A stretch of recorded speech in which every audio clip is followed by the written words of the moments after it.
Good evening. I would like to call to order the meeting for Monday, December 20th, 2021. Roll call, please. Mr. Case? Here. Mr. Hart? Mrs. Casper? Here. Dr. Kennedy? Here. Mr. Martin? Here. Mr. McCray? Here. Mr. Negrini? Here. Mr. Schneider? Here. Mrs. Cocker? Here. 8 present, 1 absent. Please stand for the posting of the colors. March. Forward. March. Mark time. March. Colors. Halt. Left. Face. Ma'am. Permission to post colors. Post colors.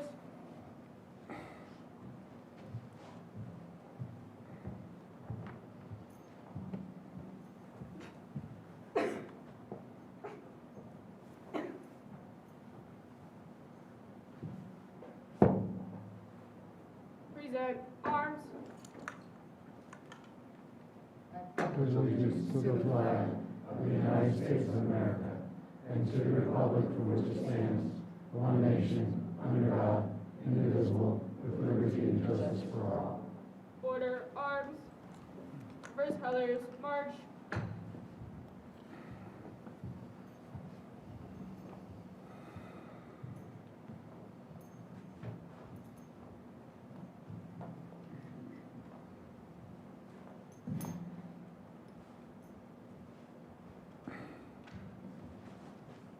Right face.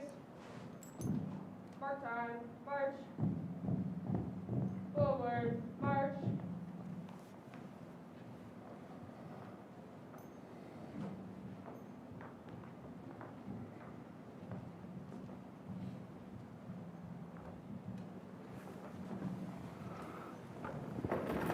Mrs. Cocker, I'd like to make an announcement, please. Yes. Thank you to our JROTC cadets for presenting the colors for tonight's board meeting. Wilson is very lucky to have an exceptional JROTC program that is led by Major Gerald New and First Sergeant James Dolan, who work tirelessly to make our students become better citizens. In tonight's superintendent's report, you may have noticed that First Sergeant Dolan is retiring from the Wilson School District. Following his service in the military, Jim helped to start Wilson's JROTC program in 2008 and has been so instrumental in the program's success. Many years during his time here at Wilson, Sergeant Dolan put forth over 188 school and community events and over 11,000 hours of service per year. Our community has been so blessed to have Jim leading our young adults here at Wilson over the years. I would like to, on behalf of the board and the community, thank him for his service to our school district. I hope that you enjoy your much-deserved retirement. At this time, I'd like to ask one of our JROTC cadets to come forward to the podium to share some additional comments. I would just like to thank First Sergeant because he's been here for all of JRTC for so many years. He's helped us with so much stuff, and we all love and appreciate him so much. And we would just like to thank me and on the behalf of all the other cadets, we'd all just like to thank First Sergeant Dolan.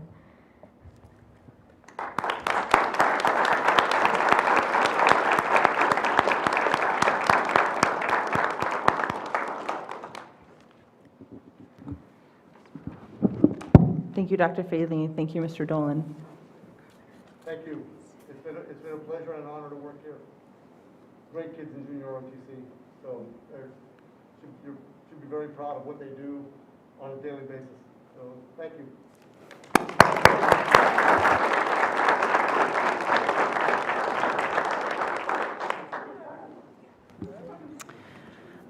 Solicitor announcement, Mr. Maravich. With your permission, I'll move the, do you want me to do the pig now, or do you want me to do the, no, wait? Okay, we're going to do we have not done the peppermint pig for a couple years. I think 2 years ago it was a snowstorm that we missed the end, and then last year we had our COVID meeting, so we did not have the peppermint pig. This is a tradition that I believe dates back to the 80s, but at least theoretically, we've said this has gone on when this was the Spring Township School District. So I will read the introduction of the peppermint pig, and I'll give the pig the break up. In early Decembers long since past, while the quaint villages of Spring, Lower Heidelberg, Sinking Spring, and West Lawn slept quietly through a chilled and moonlight eve, legend suggests that a bit of holiday magic was in the making. The first dusting of winter snow gathered in the doorways of candy shops dotting Berks County. Behind the heavy wooden doors of those candy shops, tireless candy makers labored into the night over bubbling candy pots, continuing the holiday tradition known to all as the peppermint pig. While other times of year might be known for the Wilson Bulldog, this was the season of the peppermint pig, which was cast of hard candy similar in fashion to a candy cane, but in a festive pink color. And while the pig is honored in the holiday tradition as a symbol of good health, happiness, and prosperity, this special peppermint pig, unique to Berks County, came to represent much more. While the red-cheeked children laughed and rode old wooden sleds over fresh snow, and while church bells rang, families gathered for holiday dinner. After the holiday dinner, the pig was passed, with each person in turn giving the pouch a strike, holding the pig firm and tapping it, and remembering a matter of disappointment from the year past. However, with the sharing of delicious broken pieces of peppermint, each person would instead recall a warm memory and share their hope for prosperity for the upcoming year, wishing good health, happiness, and prosperity to the entire Wilson community.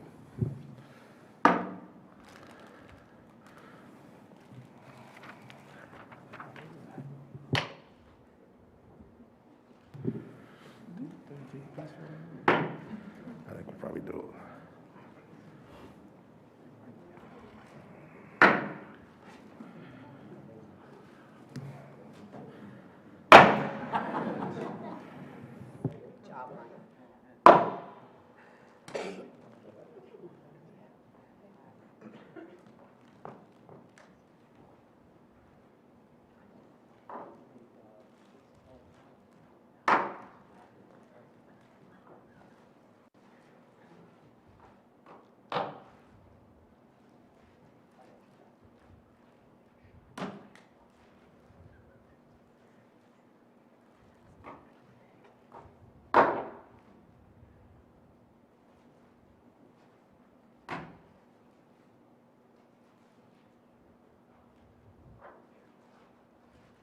Thank you, Madam President. With respect to announcing public participation, I'm going to, if it's okay with you, I'll wait till the beginning because we have about 3 presentations. So, Right, we have little communication pieces before. Thank you, Mr. Maravich.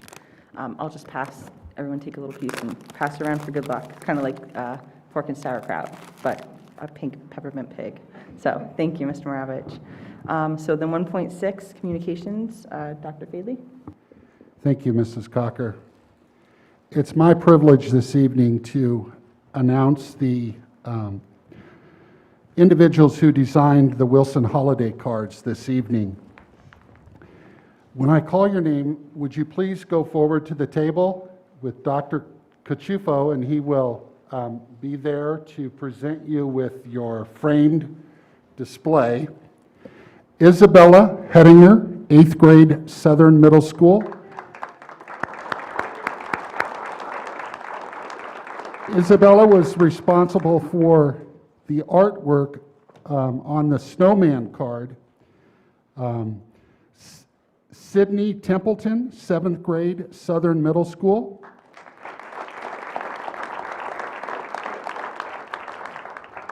Sydney was the designer of the greeting in the snowman card. Claire Wang, 8th grade West Middle School.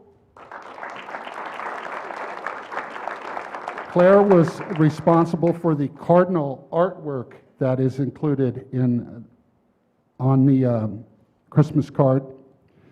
Grayson Klein, 7th grade, West Middle School.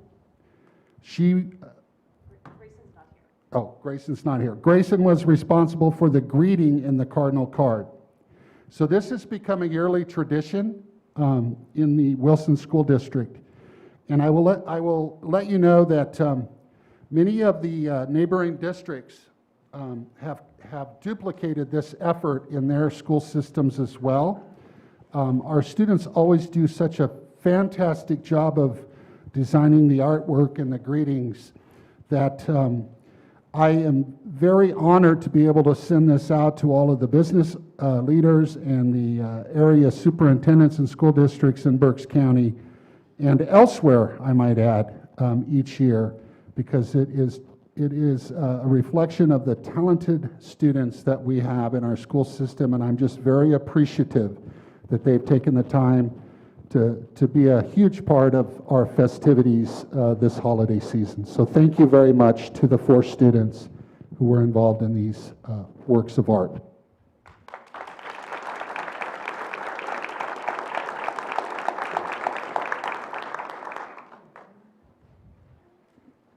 And I know many of you that are here, students, that please take this opportunity.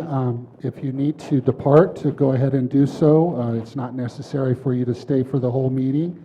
We'll give you just a couple moments to, again, thank you very much.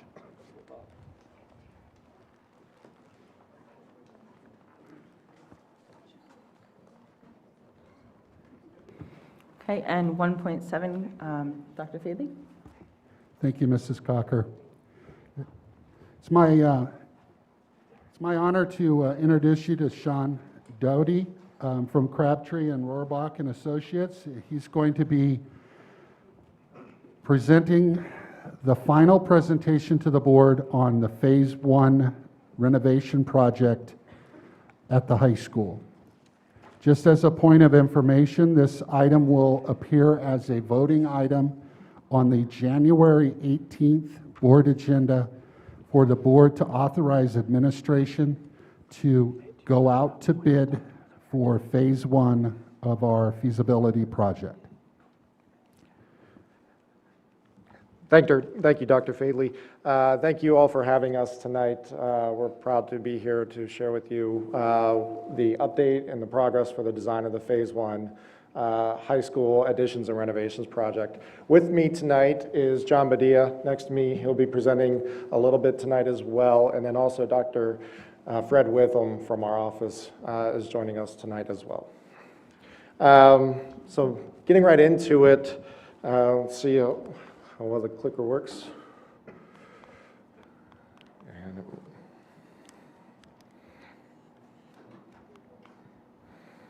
I might go over there and this guy. That's on my computer. Oh.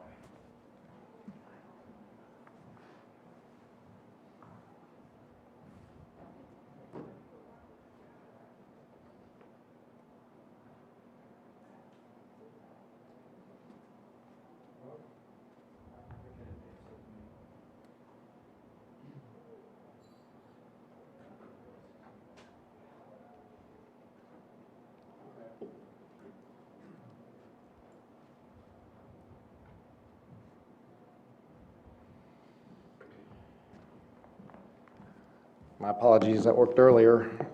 We have a lot to go through tonight, so we're going to try to do it as efficiently as possible, being mindful of your agenda coming up later tonight. So tonight we're going to talk about where we are with the design progress, as well as talking a little bit about what the plan is for construction phasing once construction actually begins next year. A few things about upcoming tasks. Particularly leading up to bid day, which we're anticipating late January, probably around January 27th, and the project schedule as a whole as it relates to that. We have a fly-through video to share with you to give you an idea of what the principal spaces of the design look like, and then we'll talk briefly about budget, cost estimate, and where we see things with the markets right now. Related to that, we do have a slide about bid alternates that we will share with you.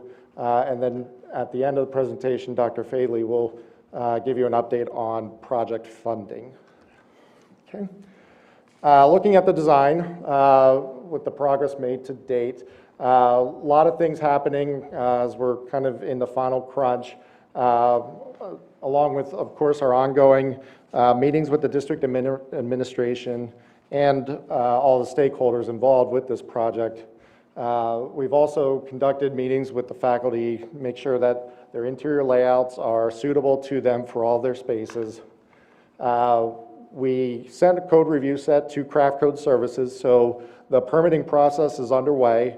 They're reviewing the sets as we speak, and we're looking to get some feedback from them in the near future.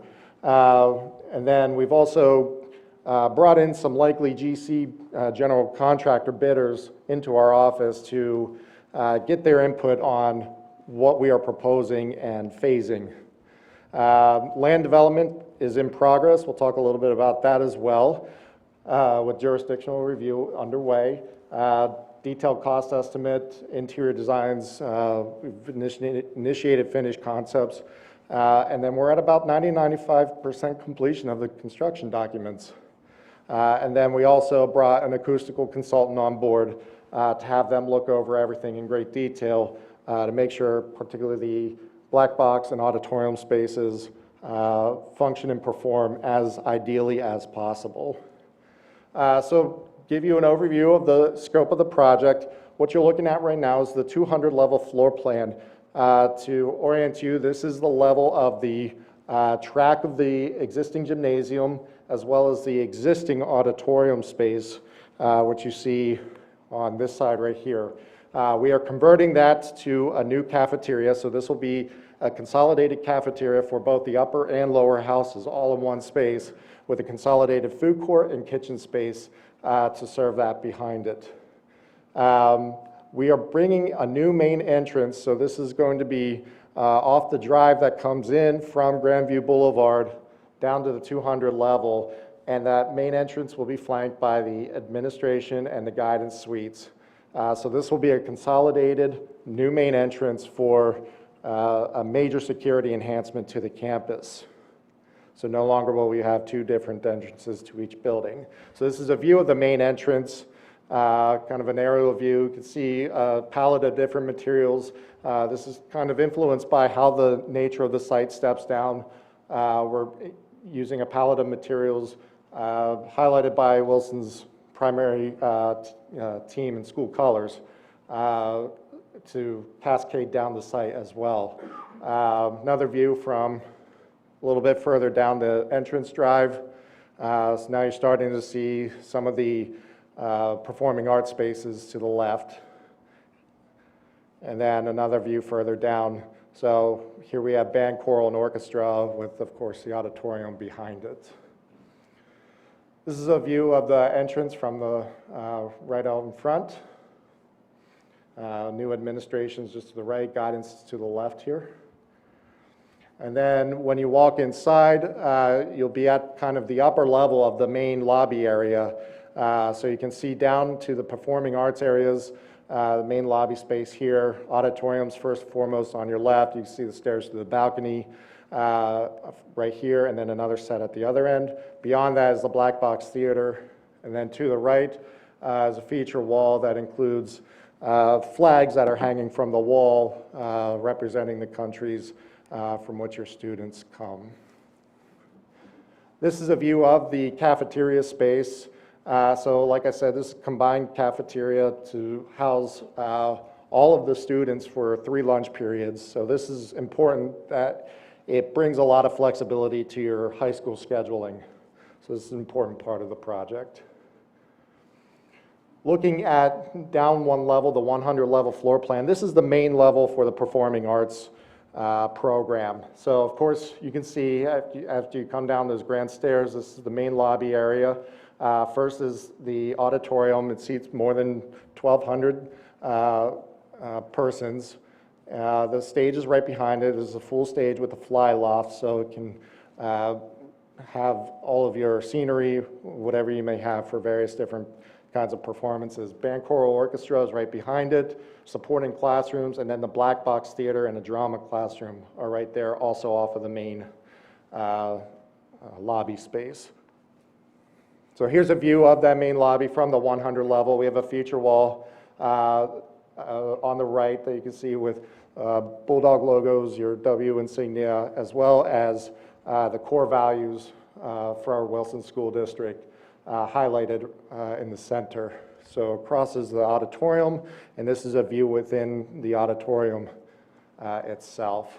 So you can see this is the lower level. There's an orchestra pit right underneath it, stage, fly lofts above it, and all sorts of acoustical features, reflector panels, absorbing panels throughout to make it as acoustically sound as possible.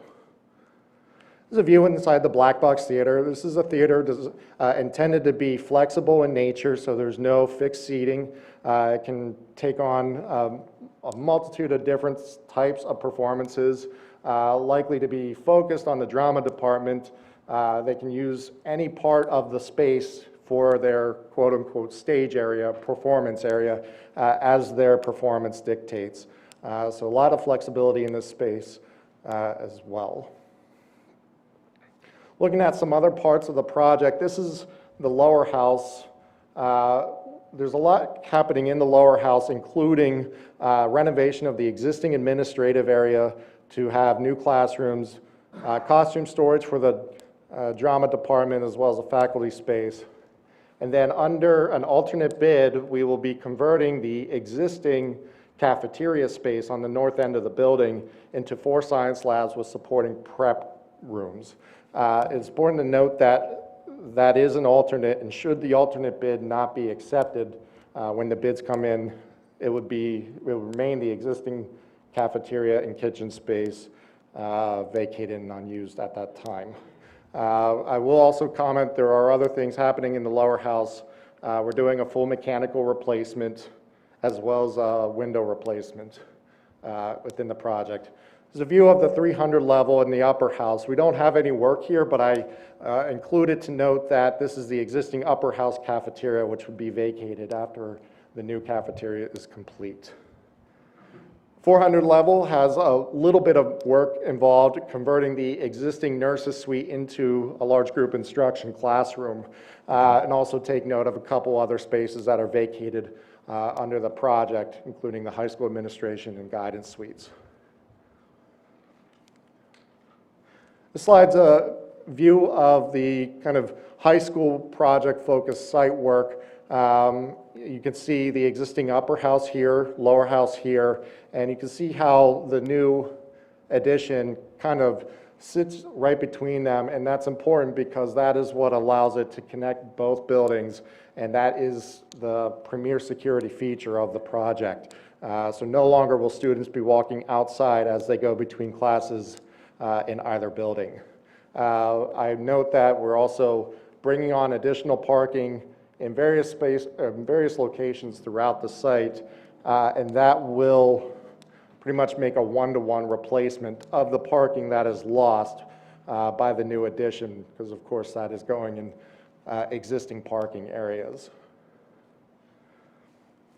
Okay. Talking about the construction phasing very briefly, the phasing is pretty clear how it has to happen, the order in which, or the sequence in which the various parts of the project that I told you about occur.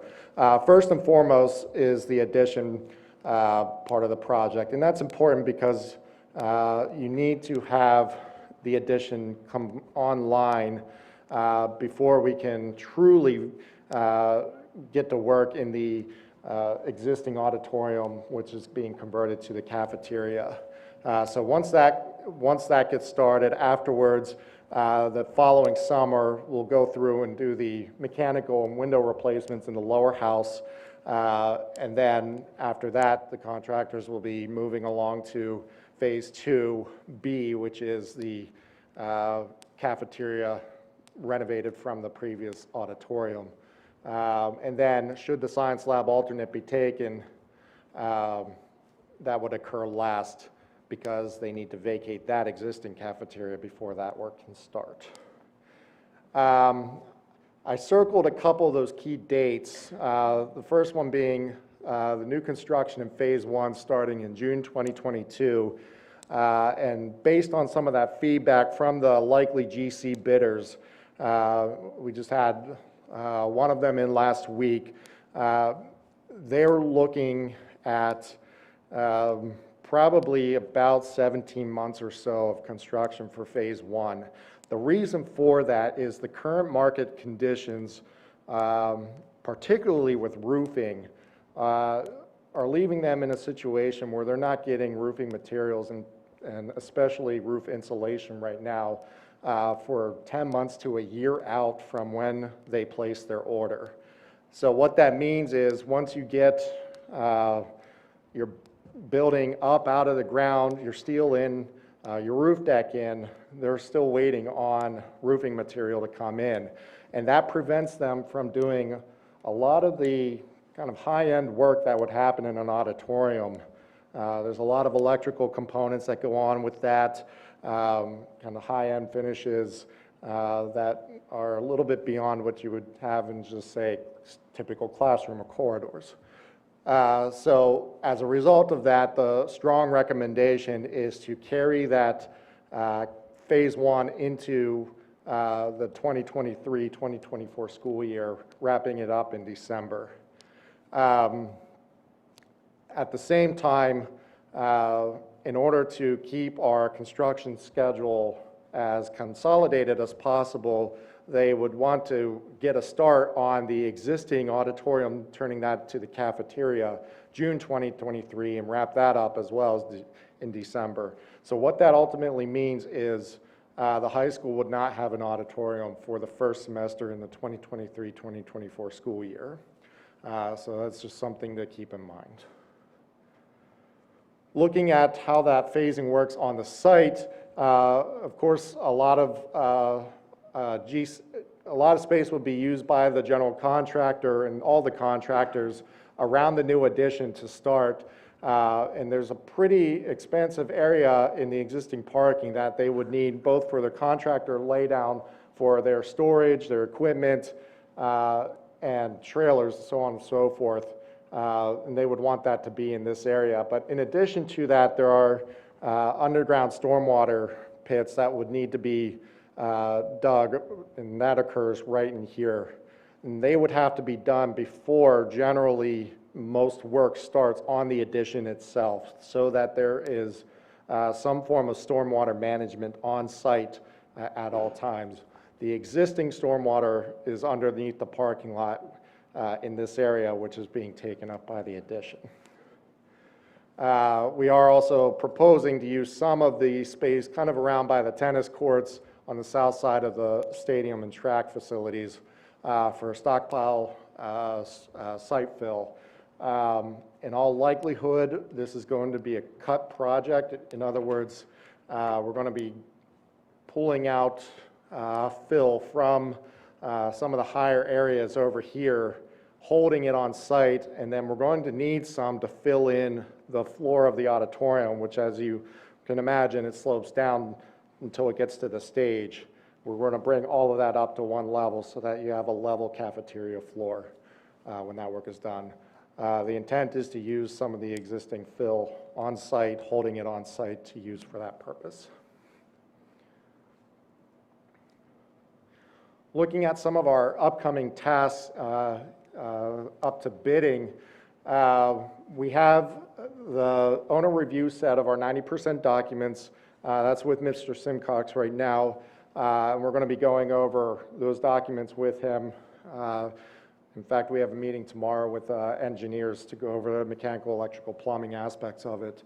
So that review is ongoing, and we'll be working with him up through the bid period to make sure everything is in order for his expectations as far as systems and needs for the schools based on your standards.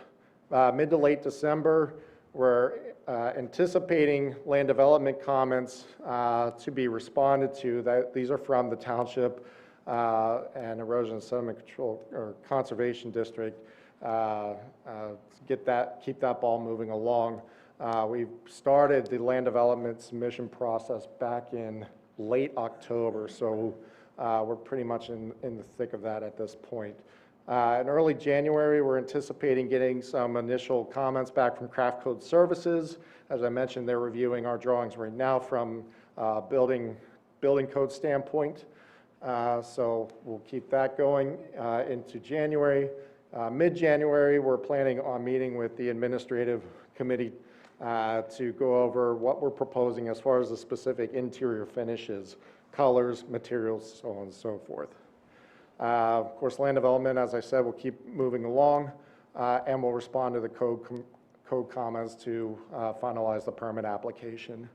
As Dr. Fadley mentioned at the outset of this presentation, we will be looking to have a board resolution to authorize the project for bidding on January 18th.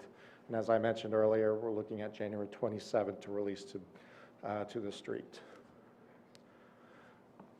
So this is what graphically our schedule is looking like at this time. So right now you can see we're kind of in the final stretch of the construction documentation process, and then sending this out to bid January 27th and looking at a 4 to 5 week bid period for that. With the land development process ongoing, and that's concurrent with the athletics fields project that K&W is working on for you, that's all part of the same land development package. And with the recent changes to the athletics fields, that kind of pushed out the date for getting the final approvals, or the anticipated date for final approvals for that. So what I'm showing for the construction period is kind of a two-part start to the construction, and we might be, we're planning on issuing a staged notice to proceed to the successful bidders, so that once we get them started in April, they can start getting their paperwork in order, getting submittals and all of the kind of back-end stuff ready and on site, so that come June 1st, when we expect to have the approvals in place for land development, they'll be ready to go day one. Okay, so this will be a couple minute long fly through to give you an idea what the project's looking like. So that you can see this is coming in off the access drive from Grandview Boulevard, entering into the new secure vestibule. It peeks into the new administration area where visitors can be checked in before they're granted access to the entire building. Then, as you walk into the main lobby, or kind of, as I mentioned earlier, on the second level of the lobby, turning to the right, this is where you will be heading out toward the existing gymnasium and cafeteria beyond. So this will be the new vestibule area for the gymnasium. And then it continues on to the cafeteria. And this is the connecting vestibule that basically allows students to connect from the current upper house through the addition to the lower house. Here you can see the new cafeteria. The food court would be behind here, and some additional seating areas behind those openings there. Turning back through that connecting corridor, we'll have a few display cases for you to show your memorabilia, trophies, so on and so forth. And then popping back into the lobby of the new addition, this is the grand stair down to the main performing arts level of the addition. Beyond, you can see the staircase, the first staircase to the balcony, under which we have a ticket stand. And then you can see the second staircase back there. It's important to note that all of the entry points into the auditorium itself kind of land at the same place. So before, during, after performances, everybody can congregate and gather together. This is a look inside of the auditorium. So you're at the back, you're underneath the balcony, You can see some acoustical panels that are in red on either side. Peek down to the orchestra pit. And then I'll look back, you can see the balcony, control booth behind that, acoustical panels all around.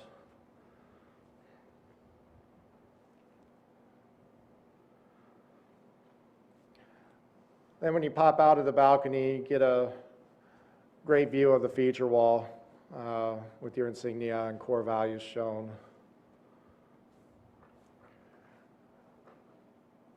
Going further down the lobby, you get to the black box theater, and both theaters are highlighted by kind of marquee signage and screens where they can show performers, upcoming events, and other information. So inside the black box theater is pretty simple space lined with curtains that can be moved however the performance dictates. And this is where the new addition connects to the lower house. So you can see it's all secure and indoors. Nobody's going outside anymore between the buildings. And this is about where the fly-through wraps up, right there. Okay. So with that, I will turn it over to John Badia to talk a little bit about where we are with the budget, cost estimate, and market conditions.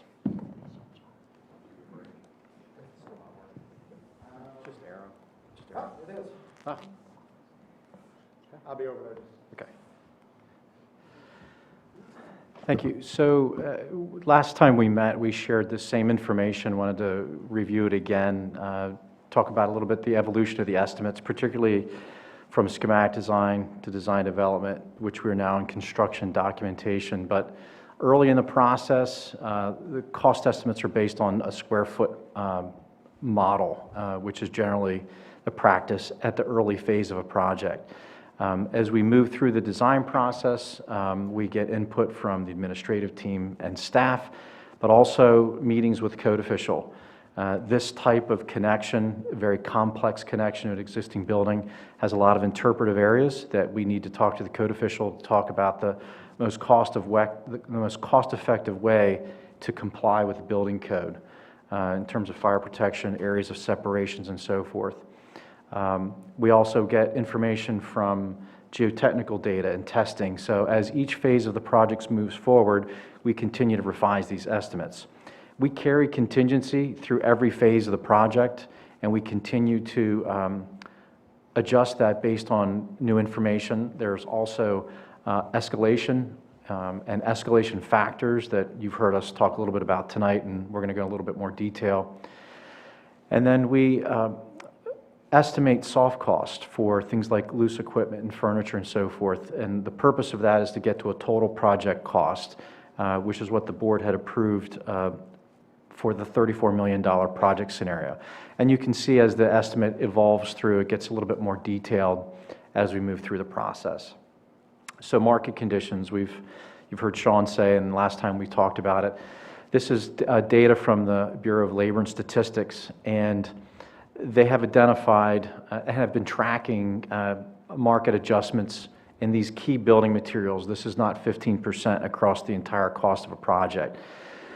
Things like roofing and metal, aluminum, copper, electrical. So it is not a general construction issue. It is impacting all of the trades of construction.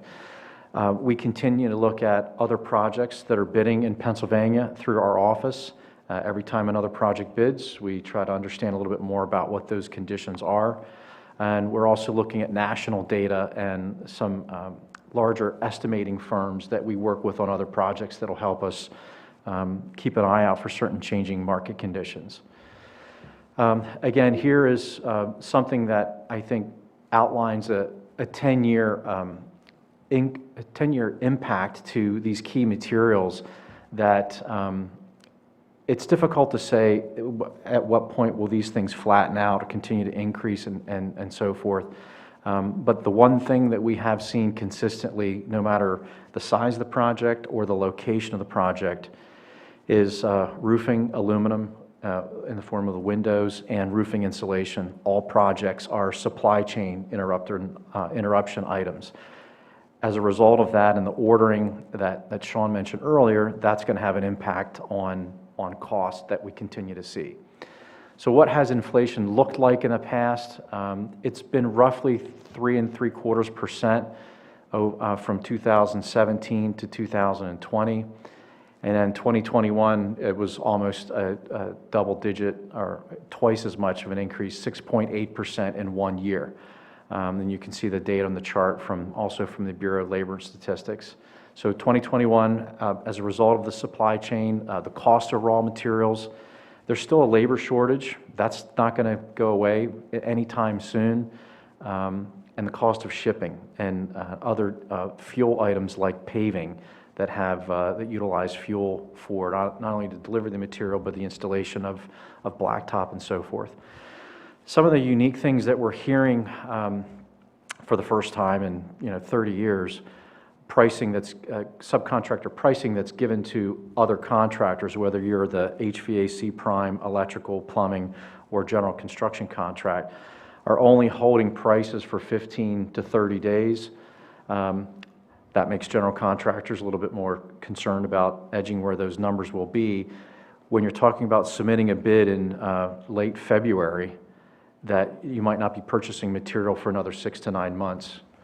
So there has been an increase to try to purchase as many materials so that things could be stored on site, which is why we started looking at some of the laydown areas when Sean was talking about that. That's what space would the contractor have available to them if they could purchase more material and get it on site earlier. We know that that has a benefit on bid day because that makes them feel more comfortable. They have a place to put it. And also the material will be available when it's needed. So those laydown areas are very important. The last item was apparently in many disciplines, the pricing is not guaranteed until the actual material is shipped. So that's putting bidders in a situation of, in order to get their production time slot, they're going to have to agree to receipt of a material and they don't know what it's going to cost. And that has been particularly unique to this pandemic. As we move through and growing concern about moving away from gross square foot cost estimates, we produced a detailed estimate. I think this was probably in the neighborhood of 10 or 12 pages away from 2 or 3 pages. And we'll go through each area, each division that you can see on the right-hand side. There are several pages that feed into these summaries to try to have a more precise cost estimate. And again, really focusing in on the things that we think might be cost sensitive from a delivery issue and all the other items we mentioned previously. So we had presented this to the committee, I think, in last month. Our opinion, based on the adjustments that what we are seeing, we believe the base bid project is now at 35.7, 35.8 million based on the items that we just previously shared.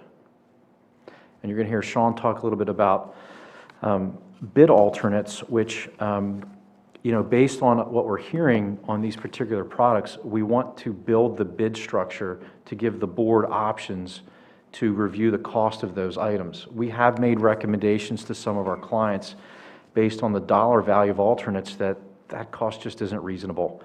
And is it something that could be done later when things settle down that would not require additional rework?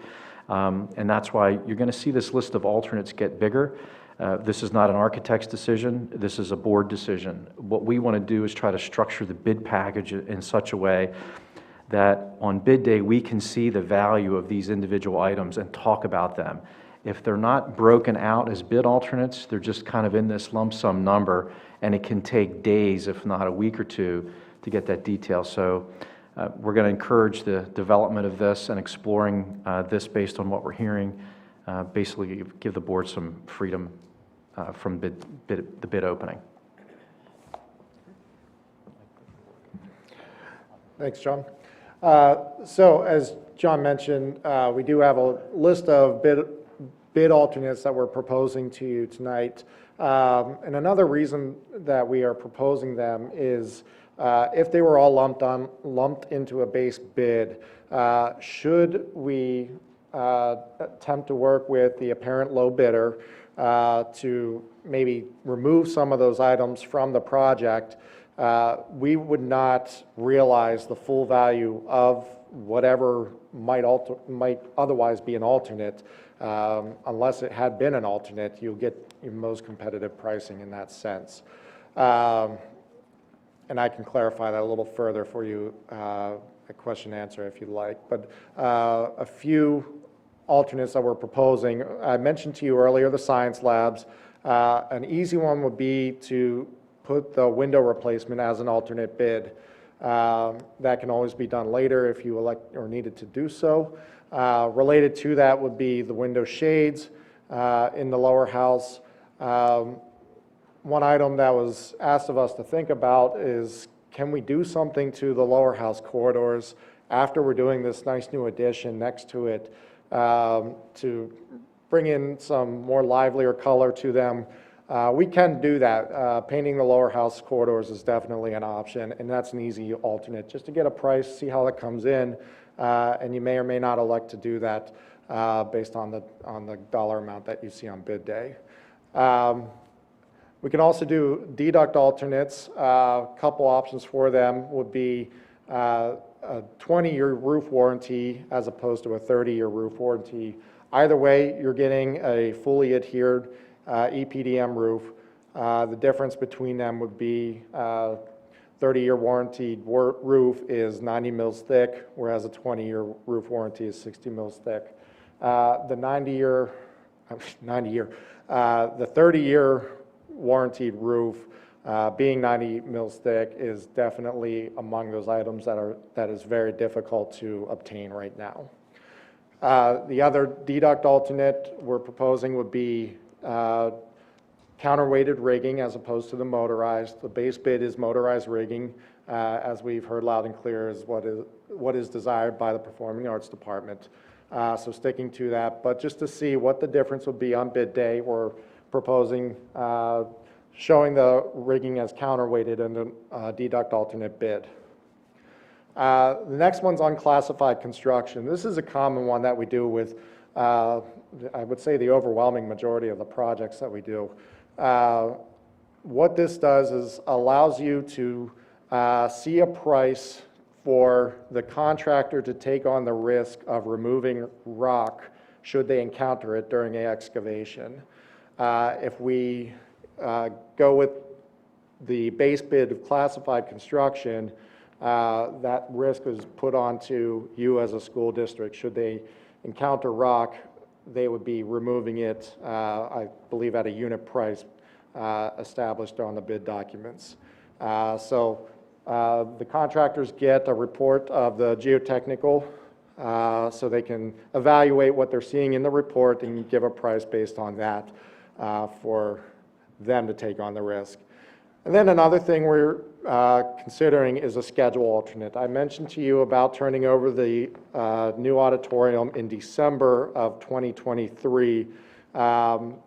Should we elect to, we could propose a schedule alternate to have the contractors put a price to having that completed earlier in August of 2023, just to see what that comes in at. You never know, it could be favorable, but that would put the risk on them to have it completed by that time. You might remember, lastly, that we have been considering other program elements to the project, particularly the art studios and the tech ed labs. We have, with the administration, elected to defer those parts of the project to a later time based on the market conditions and pricing that we're seeing at this time. Okay. And then I'll turn it over to Dr. Faley for project funding. Thank you, Sean. So as you can see from the slide, part of the decision-making process that the board has navigated through over the course of time is to identify the funding to go out to borrow the money and to reforecast the outstanding debt service schedule. So just as a reminder, the district issued $45 million of general obligation bonds in June of 2021 to fund the high school campus, field project renovations, and potential land purchases. Also during that same year, the 2021 school year, the district refunded and restructured certain existing debt for a net present value savings of $1.1 million. So the clarifying point that I want to make is the third bullet. The annual debt service payments continue to remain consistent at $10.9 million, with no annual tax millage increase related to debt service, with an additional 6 years added to the maturity schedule. So if you'll notice on the far right column where it says as of 6/30/21, you'll notice that the $45 million of general obligation bonds were added to bring the total payoff year to June 30th of 2033, without increasing the current debt service load that the district has maintained over the course of the last few years. So there's been some misperception that the additional $45 million of general obligation bonds will increase the millage passed on to the taxpayers. That is not an accurate statement. With the exception that the annual debt service payment will remain at $10.9 million until this particular bond borrowing is paid off, which would be June 30th of 2033. So, thank you. Thank you, Dr. Faley. And with that, we'll turn it over to you for any questions.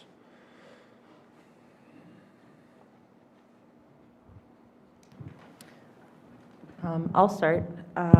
With the new main entrance, would that include the counseling and office staff from both the lower and upper house all in one location? It does, yes. Okay. And from I'm chair of extracurricular, and I believe we had a conversation previously about the acoustics, like you mentioned, the acoustics of the auditorium.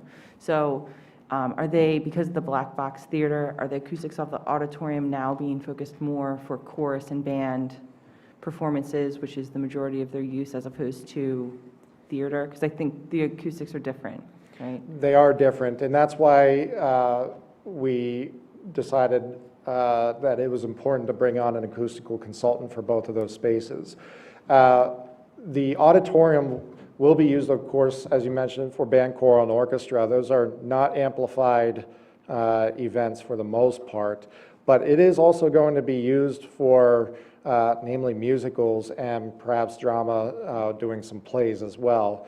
And those are amplified. So they are different in terms of how they act, within the space, being amplified or unamplified.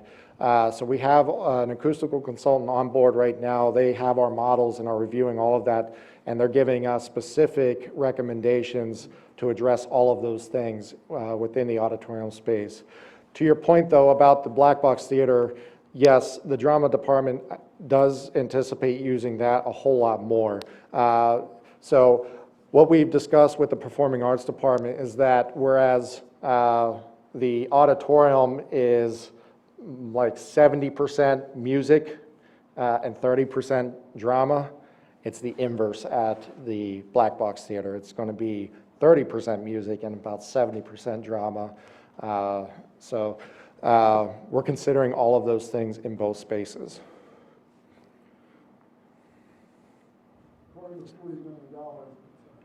Part of the $40 million that the board approved included the renovations to the fields or the new fields. Is that being presented tonight? That is not. That's with K&W. They're not here tonight. Okay, but that's part of phase one, correct?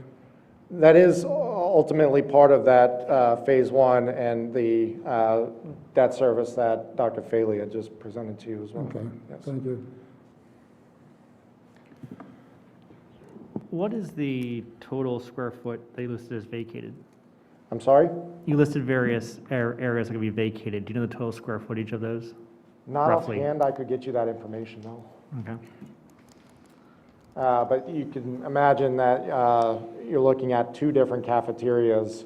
And those are fairly large footprints each, several thousand square feet each. And then, you know, the administrative suites in the upper house, well, in the lower house, but that one's being renovated. And then the guidance suite in the upper house as well. So you're probably looking about 10,000 or so square feet, but I can get you a specific, specific answer. Well, on the ones, I'm sorry, again, I forget about that. On the one slide you showed the cost of inflation, just to make sure everybody understands, that was just for building products, because the overall inflation was different than that, just so everybody understands that. Yes, so that's building building products, but then there's of course the cost of labor itself and all the other parts of it, shipping, so on and so forth. There are a multitude of factors that beyond that building products inflation that are in play right now.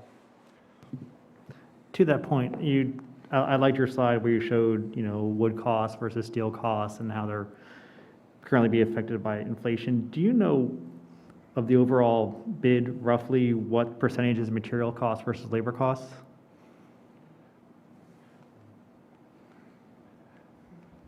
In a renovation scenario, that's a pretty complex question, but we can look at that and also get back to you. Okay. It's really not a general rule of thumb, but we can certainly dissect our estimate and tell you what that breakout looks like. And I'll defer to your expertise, my assumption is that there's greater variability in material cost changes, labor cost changes. Do you anticipate continued inflation in labor costs?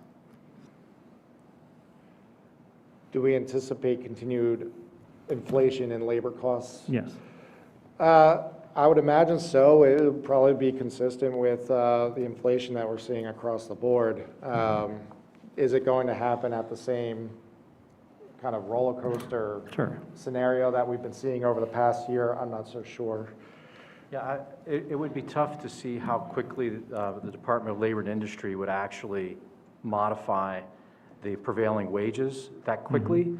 But we have heard from contractors, and I'm sure everyone's in some form of industry, when that labor shortage occurs, you may offer a higher salary or hourly rate in order to attract people. That's going to be hard to measure on who will that impact and what that would result. But I wouldn't anticipate the Department of Labor and Industry changing their wage rates that quickly. During your tenure in this field, have you seen significant periods of deflation in labor costs? No. So your assumption would be that labor costs would continue to rise over time? Sure. I mean, I think all materials, whether you're looking at purchasing a vehicle or a homes are excluded because that went off the charts. But generally, and there was one blip on the slide that we spoke to, some contractors are of the opinion that because inflation did not continue at a normal rate and it stayed fairly flat for several years, this is now the time that those increases are being captured in a shorter duration, which is hard to measure. But if you look back over, one of the other sources we mentioned was RS Means. They've tracked construction cost data for the last 60 or 70 years. The pandemic is a unique spike. You can't really look even through most natural disasters to extrapolate this will be the same thing it'll happen. Aluminum windows have never really hit this type of increase. It's a fabrication issue.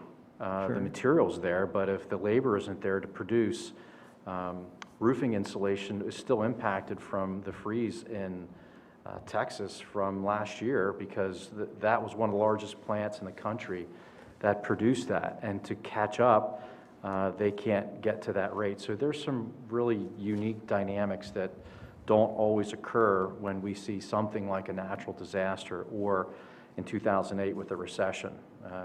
This is unique. Yeah, like I said, I understand what you're saying about supply chain issues, and how it affects supply costs and so forth like that. I'm just a little more curious about the labor side.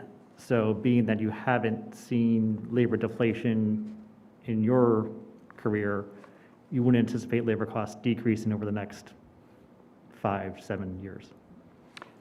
Will it increase or decrease? I'm asking for your professional, since you haven't seen labor deflation, you anticipate labor inflation to some degree over the next 5 to 7 years?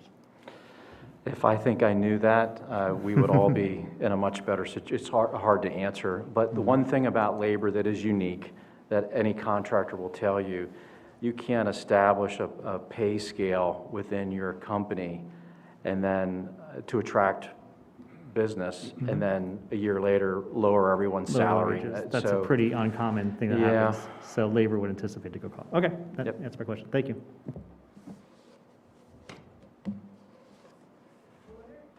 I wondered if Dr. Fadley could speak to the importance of consolidating the cafeteria, because I'm not sure if everyone understands our insane lunch schedule that goes on right now between the upper house and the lower house.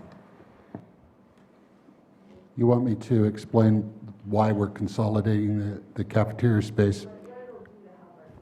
So currently, between the upper and lower house at the high school, we have two separate spaces to serve student lunch.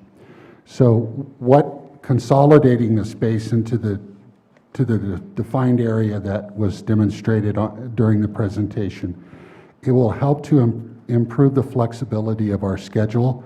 It will help us to serve and consolidate the volume, what happens in the food service, into one location instead of two separate locations, making a better experience for students and not having to offer 5 or even 6 lunches during the course of a school day, being able to consolidate that down into a manageable number that obviously benefits the ability of course offerings and those types of things.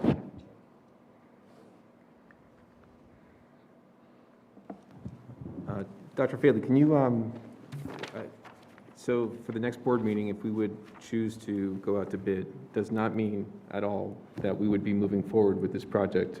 I mean, there's another vote ahead of time, and just for clarification. So just to clarify the decision points that are coming up.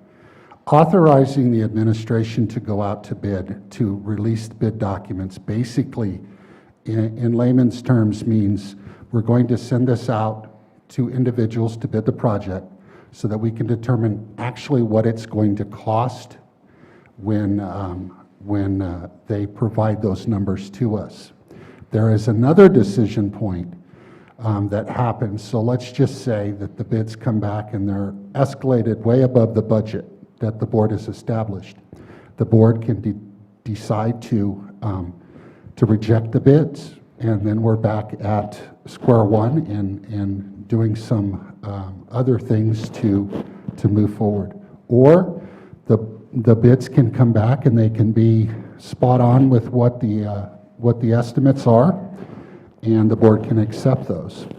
Or some of the alternates that were added could be included, and in a perfect world, those alternates would also come within the bid specs and the amount that the board said was the threshold, and we would be able to do more than what we thought initially we were able to do. So going out to bid does not mean that the board has approved the project. Going out to bid just basically means that we're going to find out what things are going to cost in a real-world environment. We will know all of the intricacies to the inflation that Mr. McRae talked about and what that is going to do, and the material costs, and how these contractors bid the project.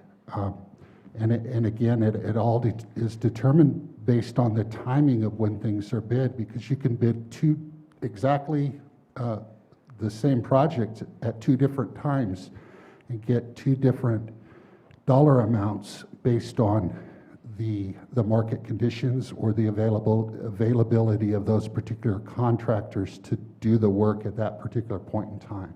So we're moving forward with getting the last pieces of information that the board needs to have in order to make a final decision at some point.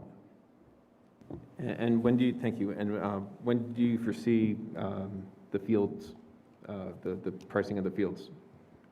So in talking with Mr. Simcox, we are working diligently to get somebody to cost out the estimates for that particular project.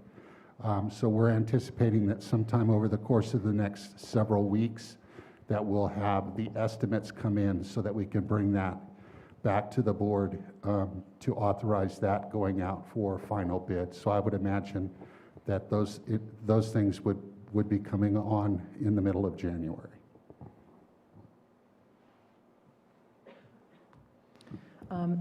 So my question is, in the order of projects that are going to be started, I believe the one slide showed that the first, like the initial project has to be the expansion, like the connection of the two buildings. So let's say and that's, for safety purposes, that's the top priority, is connecting the two buildings. So it kind of works out that that's the first thing that needs to be done in the project. Let's say we get to that point, we have everything approved, and something happens with cost. Are we able to kind of separate the project into sections? I know you said we have alternates, but could we, I know we have phase 1 and phase 2, but can we take phase 1 and split it into even smaller phases so that at the very least, the two buildings are connected?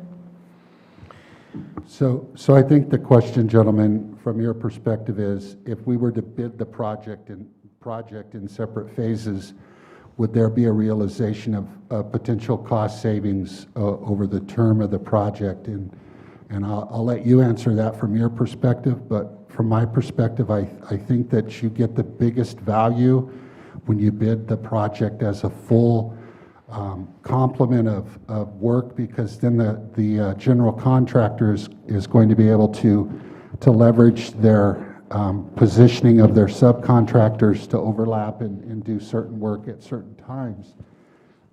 But it is a good question. It's a thoughtful question. So from your perspective.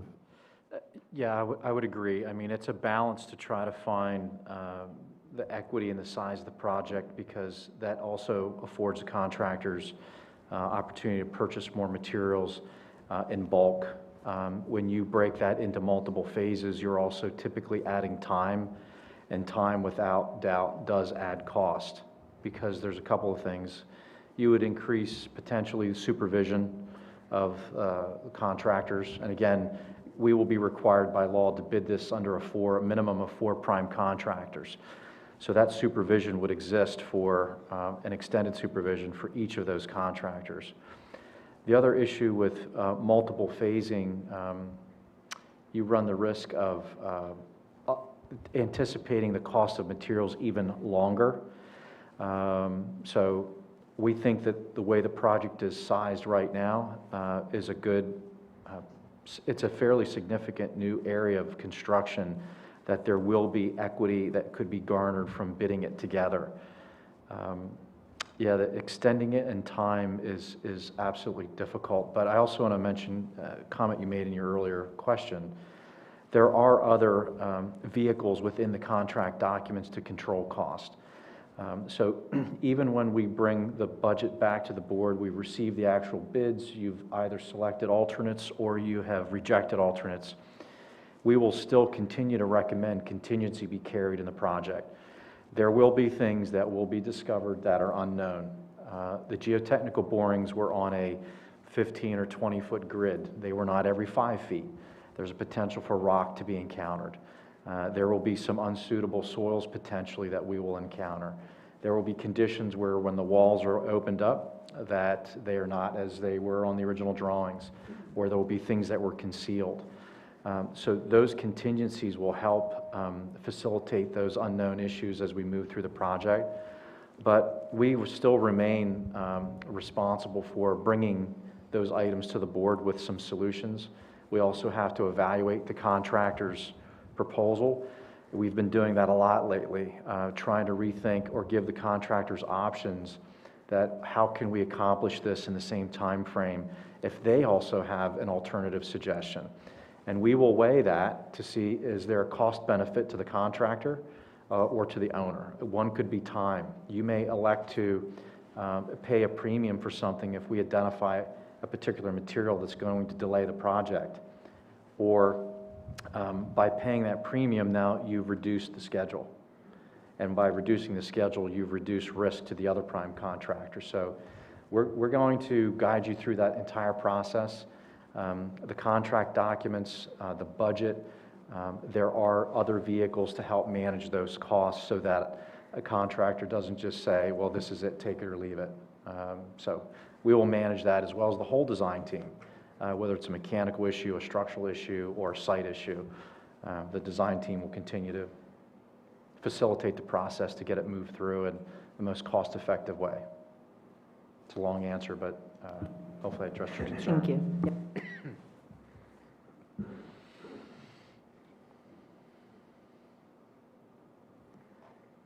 Okay, I think, any other questions? All right, we appreciate your time and presentation. Thank you very much. Thank you. Thank you for your Thank you, time. gentlemen. Actually, Dr. Faley, one last question. With regards to, right now, we're 1.7 million above what we projected before, or at least the preliminary costs. At what point do we involve the public for a survey to see what the appetite is to move forward or not? Or are we moving forward? I mean, is that after the bid time and we get pricing back?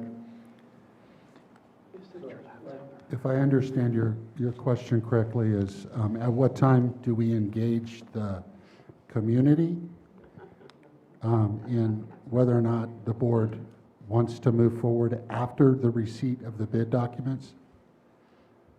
Yes, and I ask because it seems like we're in a pretty tight timeline if things are going to continue to move forward. So there needs to be a window of opportunity for, you know, either surveys or community input, a big open forum like you did at the auditorium. Well, I would just I would back up and just say that the initial process where we determine the priorities for the project was driven by surveys to the community and meetings with the community in reference to what it was that we were going to try to accomplish with the phase one part of the project. And if you remember, there was a great deal of attention paid to the safety issues at the current site with the students walking outside and in the environment that we are across our country, that one of the priorities from the community was to connect those two buildings in a way that students didn't have to exit the facility. An additional priority that was brought up was the performing arts complex or auditorium, whatever you want to refer to it as, was something that was long overdue. That came up and resonated in our community feedback, as well as a priority that was placed to bring our teams back onto the high school campus for both for baseball and softball, and to provide some equity in that. So at the present time, unless the board were to ask administration to go back out, we would be asking the board for authorization to bid the project on January 18th, and then come back to the board at a subsequent meeting once those bids have been opened and we ascertain what the exact dollar figure is, to have the board accept or reject those bids moving forward. We can do a lot of things in the interim to clarify what the community perspective is, but we do believe that we do know what the priorities are from previous surveys. Okay, thank you. Thank you. Thank you, everyone. Thank you. Is that yours? Next up, 1.8, communications. Dr. Feely? Thank you, Mrs. Cocker. As you are all probably aware, there's been a lot of conversation regarding a recent Supreme Court decision in the Commonwealth in reference to whether or not the masking order from the Department of Health acting secretary was legal or not. So in preparation for our board conversation and review of our health and safety plan at the 6-month mark, which will be the middle of next month, I've asked Dr. Hoffert to come and give some information to both the board and the community public so that there's a greater understanding of where we currently are and some of the trends that we're seeing in our Wilson School District. So with that said, Dr. Hoffert, you can present. Thank you, Dr. Fadley. So yeah, I thought I'd start just with a brief timeline, kind of from the beginning of or really the end of the summer, start of the school year to where we are today. Obviously, our health and safety plan was approved on the 16th, and at that, in that plan is where we implemented the tiered approach when the county was in a certain level of transmission. So in low and moderate, we decided we would do mask optional, and when we're in substantial and high, the choice was to mandate masks across the board for all of our students and staff. Shortly after that, on the 31st, is when the statewide mask mandate was issued, which sort of took control out of our hands, and the state declared that all schools were required to mask at that time. That superseded our own health and safety plan. As you know, on December 9th, the Pennsylvania Supreme Court lifted that Pennsylvania mask mandate and returned control back to the school districts, which effectively turned us back over to the original health and safety plan that we had established on the 16th, which again was that tiered approach. And I'll review some of the data that we've collected over the course of the school year so far in a moment. So again, on the 10th, that was the actual data that our health and safety plan kind of became the controlling document again. And for all intents and purposes, nothing really changed for us because in the current level of transmission, we had already determined that masks were going to be mandated in our schools for students and staff. The 18th is up there of 2022. January 18th, 2022 marks the kind of the 6-month anniversary of, approximate 6-month anniversary of our first health and safety plan that was, or at least the final one that was approved. And part of the structure of the health and safety plan with the Department of Ed and the Department of Health is that we're required to review it every 6 months to make any tweaks or changes that are necessary as a result. So our plan is to do some additional data collection when we get back from break, take a look at how things are going and make some recommended shifts or changes if necessary at that meeting on the 18th. So we'll have more of an involved presentation at that point. So just a reminder, some of the definitions that we're using, a close contact in our case in the school setting is defined as a person who's exposed to a positive case of COVID-19 within 6 feet for 15 consecutive minutes. That's the PA Department of Health working definition of a close contact. There are some exceptions to that rule specific to the K-12 setting. Students, and only students, are not considered close contacts to a positive case if both of those parties are engaged in consistent and correct use of well-fitting masks. So that's going to be important as we look at some of our classroom settings and some of the different situations we find ourselves within the school. The other exception is that those that are fully vaccinated and remain asymptomatic are not required to quarantine, even if they could be otherwise considered a close contact by that above definition. So those are kind of the two working exceptions to the close contact rule. So again, those are significant for our students at both levels. Here's some numbers. Just since October. October is the time period when the Department of Health asked us to stop calling them for every individual case and just report a weekly aggregate of positive cases, both positive cases and students that are quarantined as a result of being close contacts to those positive cases. So this table represents a week-to-week aggregate number of cases across the district that we've seen since that date in October. The most recent being the 17th of December, when we had 18 positive cases reported and 16 additional close contacts that were quarantined as a result of those 18 positive cases. I can tell you, as of today, we had 10 cases just today that were reported across the district that we sent out notifications for, and that we'll be continuing to, obviously monitor those as we head towards the winter break. Those cases are actually also, I have a link there, which I won't pull up now, but that is consistently updated real time on our COVID dashboard. And then countywide numbers and level of transmission are also updated on a weekly basis. So if you ever want to know, there's a link on our website. You can pull the dashboard up and see all the data in real time. So just so you get an idea of what contact tracing and quarantine, what the impact looks like in both the elementary scenario and the secondary scenario. Currently, with masks in place, when we have a positive case, typically if we have a close contact that we're identifying, it's from the lunchroom. That's the one place where when students are obviously eating at the lunch table, if it's longer than 15 minutes, there's a chance for exposure because students are gathered closer than 6 feet in the lunchroom. Just logistically, there's no other way to do that in many situations.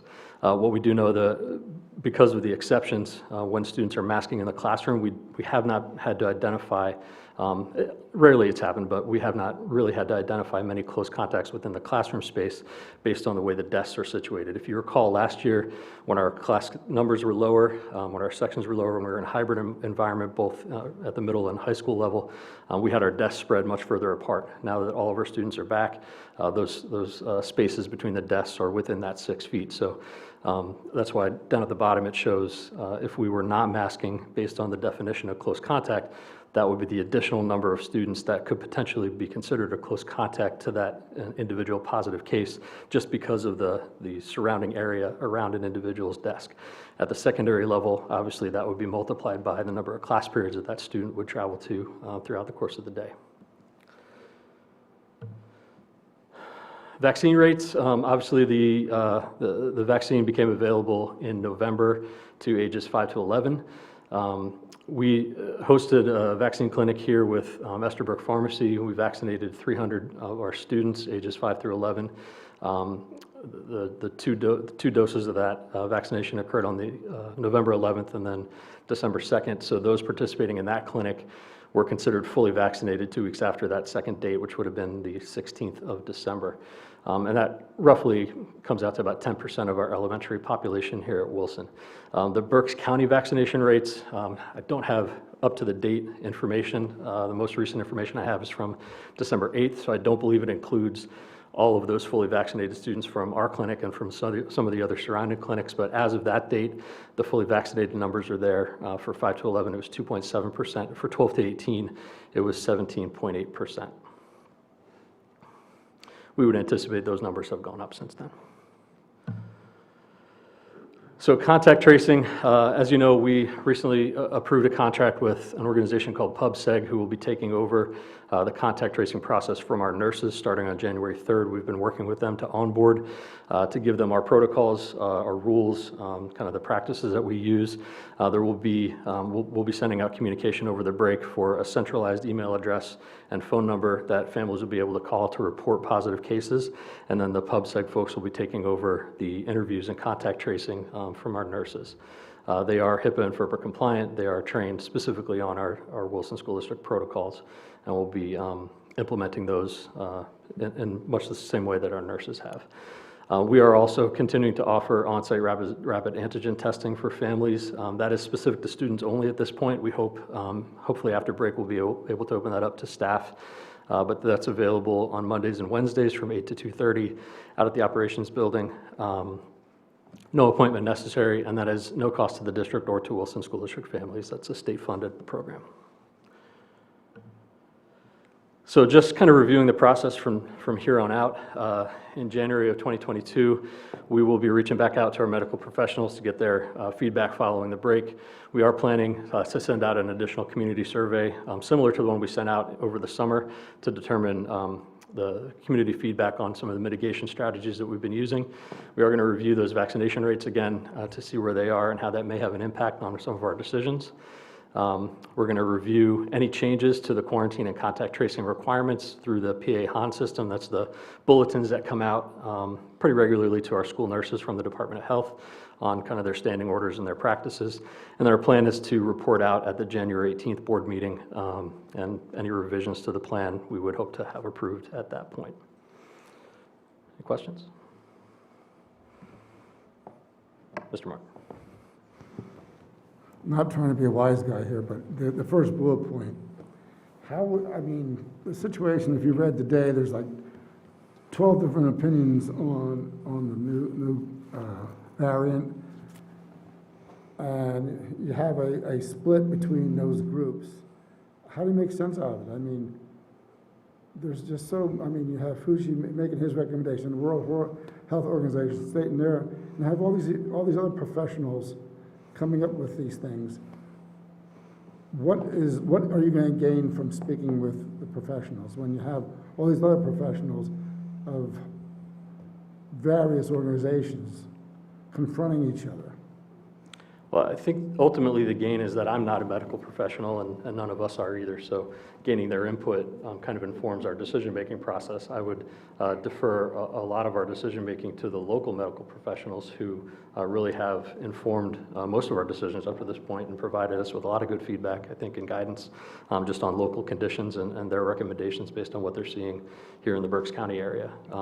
Again, that's one piece of our data that we'll be collecting. But I think it's an important piece, and it's one that we've relied on since the very beginning of this.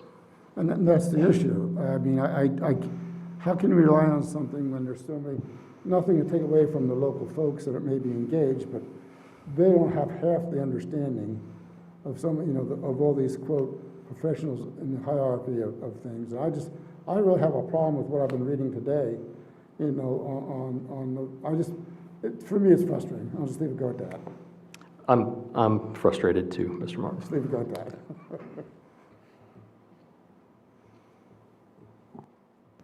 Dr. Hoffert, for the next meeting on the 18th, when we're going to talk about this further and possibly review the plan and change things, could you do the board a favor and have the numbers from the other schools in Berks County for particularly more information that you can share with regard to the districts that are using masks or not using masks, or quarantining based on whether a parent wants to do that or not? Because there's schools that are completely ignoring the quarantine. Yeah, again, there are some schools who had started out the school year based on their health and safety plan with masks optional, and when the state mandate was lifted, they reverted back to that mask optional. So they're kind of in the same situation we are. We had just already made the decision to use a tiered approach at that point. So, but yeah, you're absolutely right. That's definitely data that we would want to take a look at, kind of see how other districts are doing and what their numbers look like. But it's not just mask optional, they're quarantine optional as well. I have heard that, yeah.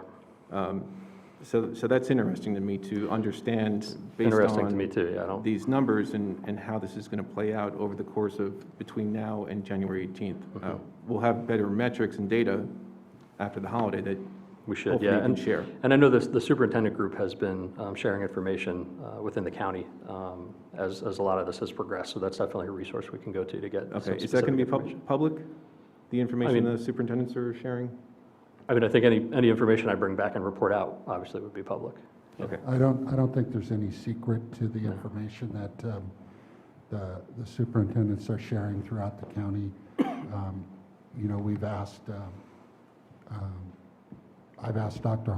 Hackman to continue to update that information because, once the Supreme Court came out with their decision, we had information prior to the Supreme Court decision, and then we updated that information to after the Supreme Court came out with their determination. I think really it comes down to the real issue comes down to volume and the quarantine status of what that could mean to schools and having to close the school's doors. Ultimately, that is the Department of Health that makes that determination. We don't make that determination. So, in terms of how schools are getting by without doing that, I can't answer that question. All I can tell you is that in order for us to continue to keep our schools open, our focus has been, as an administrative team, and all of our recommendations is the value of in-person instruction to our students and maintaining that as long as we possibly can. And as is evidenced by some of the charts, the picture graphs that Dr. Hoffert shared, that number of individuals that would need to be quarantined under the current rules from the Department of Health would be significant if there was a change at the present time made to the mask rule. Thank you.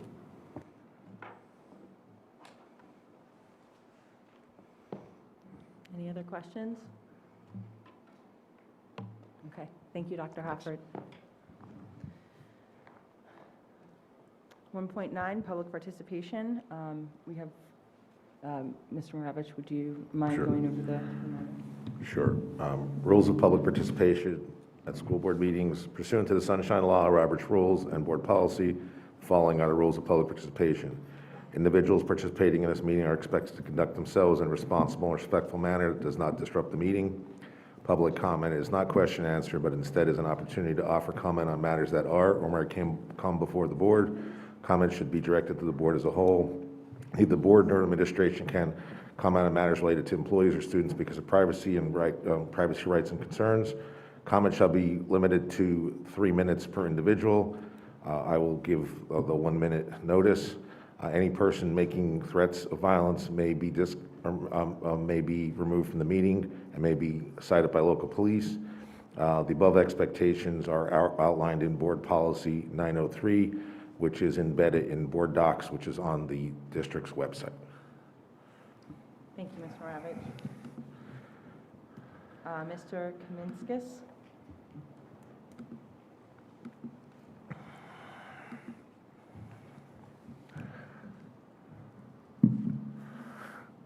I won't count that against you. My legs are ready to cramp. To comply with your new policy that you're going to have a first reading tonight, my name is Michael Kaminskis, and the best way to remember that is come in and discuss it. Come in, discuss. Okay, I have a lot of questions that hopefully will be answered during the agenda. Items 1 and 2. Who pays and what are the costs for lodging and travel for the chaperones? Items 7.3 and 7.4. Who pays and cost of travel of lodging for students, coaches, and chaperones? 7.5. What is the cost of transportation of students, teachers, and chaperone? There are variations among all of these field trip costs. Some costs point out the cost for the students. Other one, you also point out how many substitute teachers are required, but you don't cover all the costs. 9.1, the draft says ratified by Board of Education. I found out that that's actually the school board. Let's be consistent. Why don't you just say school board whenever you're going to talk about ratification, or that goes with 9.2 in the job description for the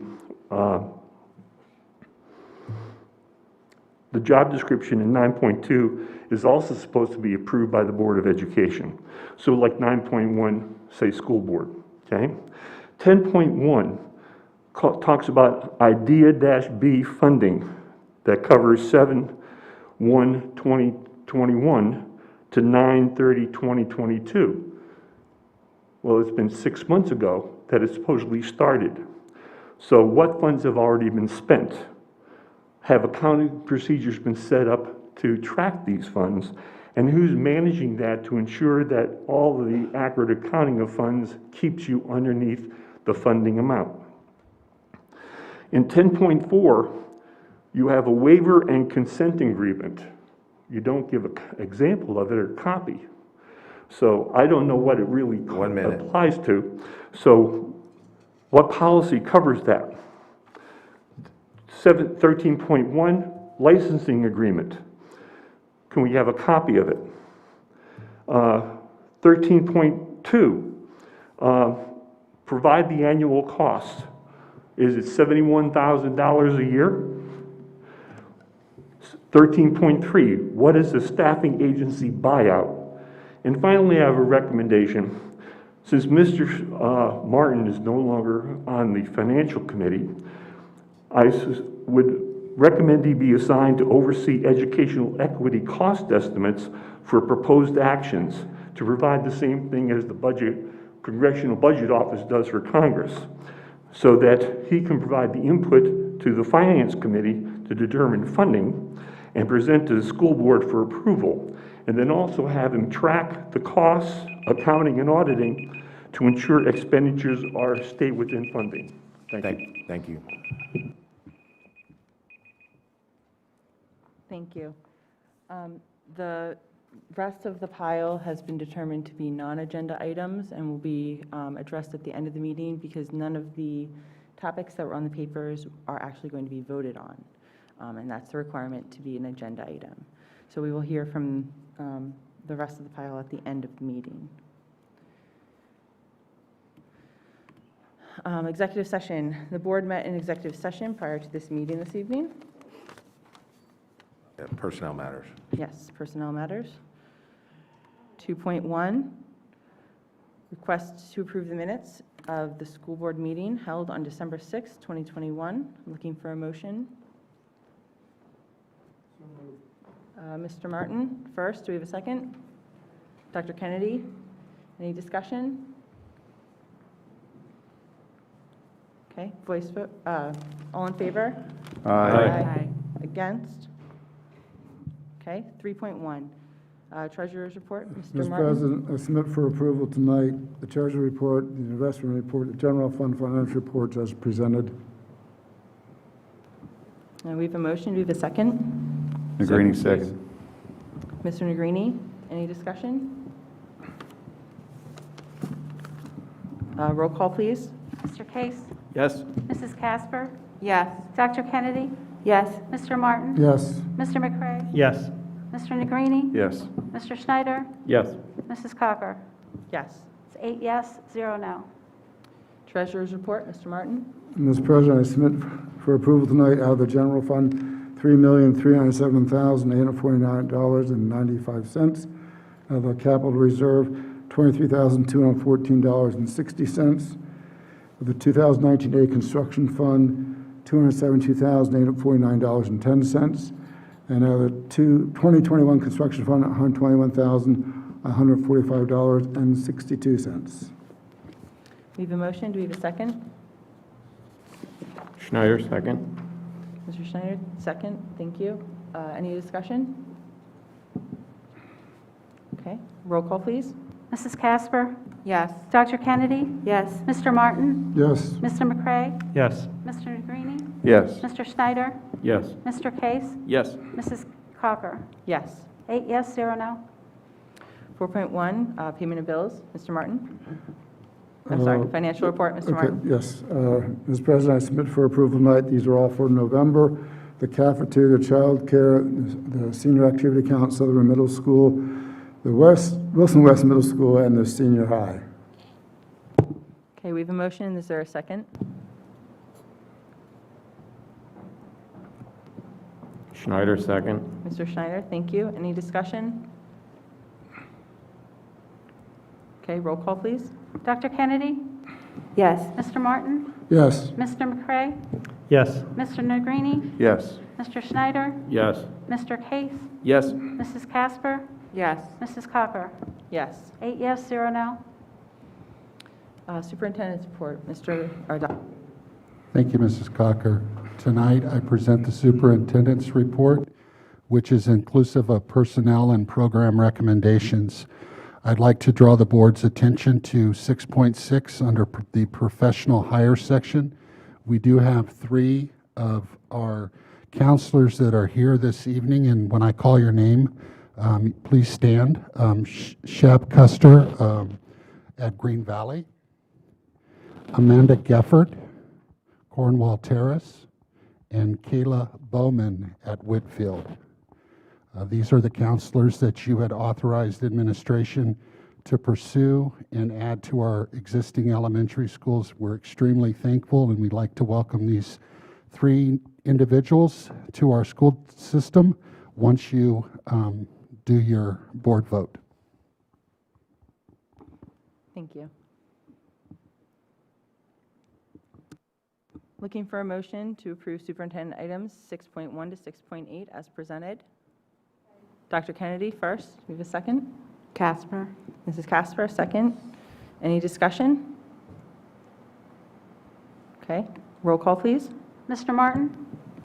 Yes. Mr. McCray? Yes.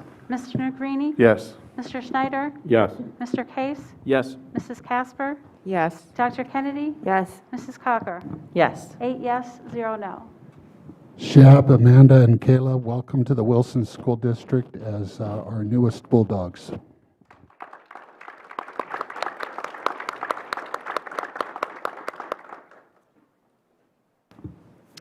7.1, request to approve a trip for approximately 25 students in the high school ski club to Smugglers North and Sugarbush Resort from February 25th to February 27th, 2022, one day out of school. Cost of students is approximately $552. The cost of the district is one substitute for one day. Students will be chaperoned by Mr. Greg Brooks and Mr. Rick Lappy. 7.2, request permission to approve a trip for approximately 24 students in technology education to Belize from April 3rd to April 10th, 2023, 2 days out of school. Cost of students is approximately $3,710. The cost of the district is 4 substitutes for 2 days. Students will be chaperoned by Mr. David Dunkelberger, Mrs. Alexandra Dunkelberger, Mr. Ryan Denny's, and Mrs. Nikki Denny's. Travel insurance will be purchased so we can cancel at our discretion at any time for full refund. The administration will continue to monitor the U.S. Department of State Travel Advisory. 7.3, request permission to approve the high school competition cheer team traveling to Orlando, Florida on February 9th through 14th, 2022. Cost of the school district is 3 substitute teachers for 3 days, 3 days out of school for students. 7.4, request permission to approve the high school baseball team traveling to Myrtle Beach, South Carolina on March 16th through 22nd, through the 20th in 2022. Cost of the school district is 3 substitute teachers for 2 days, 2 days out of school for students. And 7.5, request permission to approve the 3rd grade field trip to Zoo America at Hershey Park, Hershey, Pennsylvania on the following dates. Looking for a motion to approve field trips agenda items 7.1 to 7.5. So moved. Case? Mr. Case first, do we have a second? Schneider, second. Mr. Schneider, thank you. Do we have any discussion? Mr. President, I do have a question. I know the answers to some of those questions that were asked by the gentleman, but the only one that I don't know for sure is 7.4, the one with the baseball trip. It's my understanding we do pay the transportation for that, but I need clarification. All the other ones are supposed to be included in the cost of the program, but maybe I'm wrong on that, but that was my understanding of past trips. On 7.4, Mr. Martin, the high school baseball team travel, the cost to the school district is just for the 3 substitute teachers for 2 days. So 6 total substitute days is the cost to the district. The travel expenses, my understanding, are paid by the program itself. I'm sorry, when you say program, we're paying for that, or is that the boosters? My understanding is that would be paid for not by the school district, but by either the boosters or someone else. Okay, well, I just want to make sure that's correct, because that was my understanding, but it's been many, many years since that question's been coming up. Any other discussion?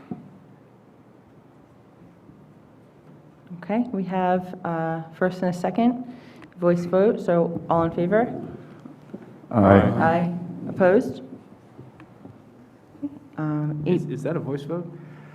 It See, that does gets say voice technical, vote. because if it's a contract or anything like a purchase order, it should be, Right, we had this discussion before. The rule with respect to under 508 of school code is whether you're signing a contract for approval. It's not necessarily expenditures. So if we're not signing a contract, it can be a voice vote.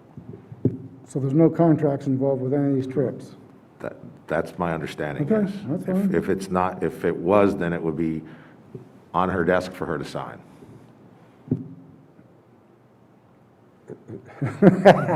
All right. Thank you, Mr. Maravich. 8.1, request to accept with gratitude the donation as presented. Hang on one second, sorry. Request to accept with gratitude the following donation from M.A. Brightbill Body Works, Inc., a check in the amount of $250 to be used for a luncheon for the Transportation Department staff. 8.2, request to accept the Mr. Car Wash Teachers Who Shine Award grant given to William Hughes. This $500 grant is for Mr. Hughes' classroom. In addition, he will receive a 1-year unlimited Wash Club Platinum Exterior membership. Mr. Hughes received this grant through a nomination from one of his students. 8.3, request approval of the appointment of Guadalupe Casper as our district representation to the Joint Operating Committee of Berks Career and Technology Center for 2022. 8.4, request approval of the appointment of Dr. Amy Kennedy as district representative to the Berks County Intermediate Unit for 2022. 8.5, request to approve the appointment of our designated representatives to the PA School Board Association for 2022 as follows. 8.6, request approval of the appointment of Keith A. Stam and William Herbine to the Spring Township Park and Recreation Board for 2022, the annual appointment. Looking for a motion to approve consent items 8.1 to 8.6 as presented. Schneider, so moved. Mr. Schneider first. Do we have a second? Second case? Mr. Case, second. Any discussion? Okay, this is also a voice vote, so all in favor? Aye. Opposed? Human Resources, 9.1, request authorization for the superintendent to make employee commitments to qualified applicants for the purpose of filling vacancies that occur after the December 20th, 2021 board meeting, with actions to be ratified by the Board of Education at the next official meeting. 9.2, request approval of the job descriptions for a registered behavior technician, RBT, as attached. Looking for a motion to approve Human Resources agendas 9.1 and 9.2. Casper? Mrs. Casper first. Do we have a second? Dr. Kennedy, second. Any discussion? Okay, roll call, please. Mr. McCray? Yes. Mr. Negrini? Yes. Mr. Schneider? Yes. Mr. Case? Yes. Mrs. Casper? Yes. Dr. Kennedy? Yes. Mr. Martin? No. Mrs. Cocker? Yes. That's 7 yes, 1 no.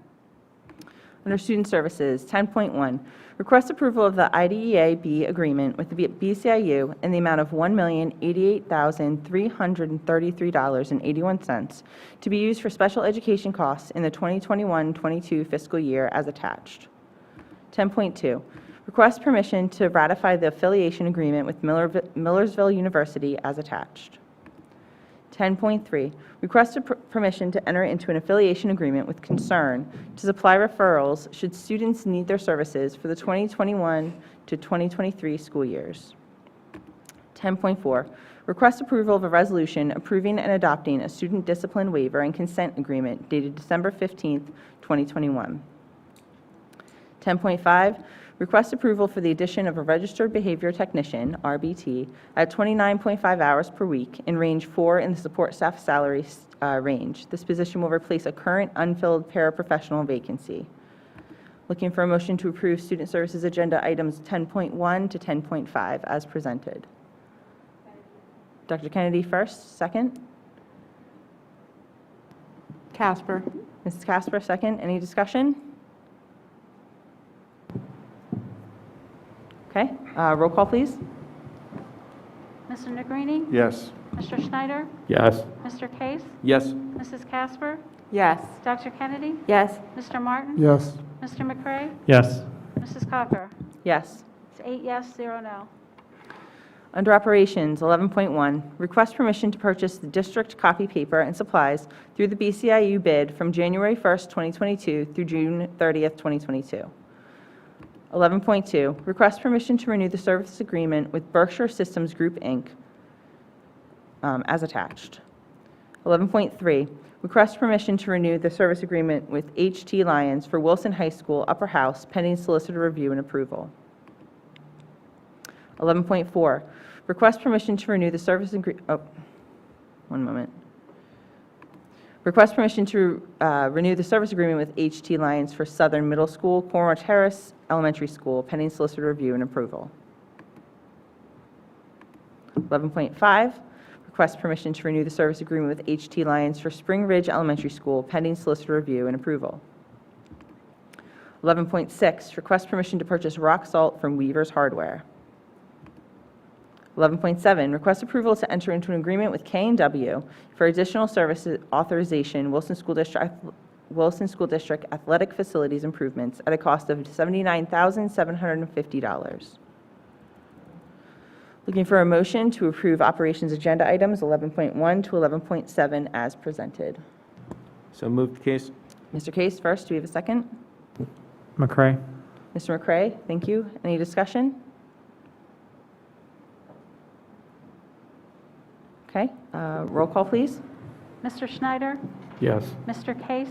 Yes. Mrs. Casper? Yes. Dr. Kennedy? Yes. Mr. Martin? Yes. Mr. McCray? Yes. Mr. Negrini? Yes. Mrs. Cocker? Yes. 8 yes, 0 no. Under Finance, 12.1, request permission to receive the financial and compliance audit report for the fiscal year ending June 30th, 2021. 12.2, request approval of the agreement between the Wilson School District and the Wilson Education Foundation for administrative support services. 12.3, request approval to issue a request for proposal, RFP, to solicit proposals for lockbox services for real estate and per capita tax collection, subject to solicitor review. 12.4, request approval of the budget transfers dated November 10th, 2021 through December 14th, 2021 as attached. Looking for a motion to approve finance agenda items 12.1 to 12.4 as presented. So moved. Mr. Martin first. Do we have a Negrini, second. Thank you, Mr. Negrini. Any discussion? Mr. President, I just want to thank, I don't see, where's my glasses? I don't see Christine here tonight, but I want to thank her and her staff and their support staff for everything they've done. They made the audit go real smoothly. There was no exceptions to the report, and it was an outstanding job. Thank you, Mr. Martin. Any other discussion? Okay, roll call, please. Mr. Case? Yes. Mrs. Casper? Yes. Dr. Kennedy? Yes. Mr. Martin? Yes. Mr. McCray? Yes. Mr. Negrini? Yes. Mr. Schneider? Yes. Mrs. Cocker? Yes. 8 yes, 0 no. Under Transportation, 13.1, request approval of a licensing agreement with TransFinder to incorporate StopFinder geo alerts at a monthly rate of $26 per bus locked in for 3 years, pending solicitor review and approval. 13.2, request approval of transportation contract with VCIU to transport the Camp Hill Special School at a rate of $396.86 per day beginning September 7th, 2021 through the end of the 2021-2022 school year, unless the contract is modified and/or terminated. 13.3, request approval of a staffing agency buyout with School Operations Services Group, Inc. for a crossing guard, Van Reed and Burks Place, at a rate of $2,000 pending solicitor review and approval. Looking for a motion to approve transportation agenda items 13.1 through 13.3 as presented. So moved, Negrini. Mr. Negrini first. Is there a second? Schneider? Mr. Schneider, thank you. Any discussion? Okay, roll call, please. Mrs. Casper? Yes. Dr. Kennedy? Yes. Mr. Martin? Yes. Mr. McCray? Yes. Mr. Negrini? Yes. Mr. Schneider? Yes. Mr. Case? Yes. Mrs. Cocker? Yes. 8 yes, 0 no. Under childcare, 14.1, request approval of the updated 2021-2022 Wilson Preschool Childcare Handbook as attached. Looking for a motion for 14.1. Casper? Mrs. Casper first. Do we have a second? Schneider? Mr. Schneider, thank you. Any discussion? Mr. President, I still don't understand the immunization part on page 6 of 15. It explicitly states that we have to follow the Advisory Committee on Immunization Practices, which forwards theirs to the CDC. The ACIP committee has already approved and recommends the recommendations that children 5 through 17 be immunized. So it's pretty clear. If you read this, I'm not sure, I don't understand why we're not addressing this issue. It's pretty clear that we have to follow this because the ACIP is already recommending the recommendations. So how do we prevent somebody from the public coming in and saying, you're not following your own program? I don't understand that. I thought we were going to take a look at that and revise that. So as it's written now, it's required. Okay, so actually the way it's written is we're following the CDC recommendations. And the CDC recommendations, if you read them carefully, talk about the validity of vaccination based on the CDC's opinion. It never says the word required, nor does it say that we have to require them in any way. I agree with that statement. That's a correct statement. But the ACIP made that recommendation, so that's where I'm getting, we said we're going to follow that recommendation that they made to the CDC. The CDC already came out and said that's not a recommendation that they're going to Correct. impose. So that's what we're following, is the CDC. But then we don't say that here. We're just saying we're following the recommendation of the ACIP, which their recommendations is they should. That's their recommendation to the CDC. And I appreciate that you're saying that, but the ultimate authority is the CDC, so the CDC does not require, so we do not require. Okay, so then why don't we remove the ACIP then? We can take a look at it, and you can show me exactly what part that you have concern I mean, over, Mr. Martin, but yeah. I would like that because we will have 5-year-olds in our program based on this. We will if they're before or after school care, that's true, not Right. in the preschool program. Right. Yeah. So I just want to make sure, because on the top of that page, it talks about the rest periods for 3 to 5-year-olds. Yeah, and at no point do we ever declare that we would require vaccination, and nor does the CDC say it has to be required. And I agree, like I said, that Okay. statement, I agree with that. Okay. It's the other statement that bothers me. And the only other thing I don't like, I think we're trying to bully people into vaccines, because it talks about flu vaccines must be recorded on the child shot record. If no flu vaccine was given, a letter must be provided stating the reason why they declined vaccine. Why Okay. do we have to do that? So those immunization requirements are separate from the Department of Public Welfare.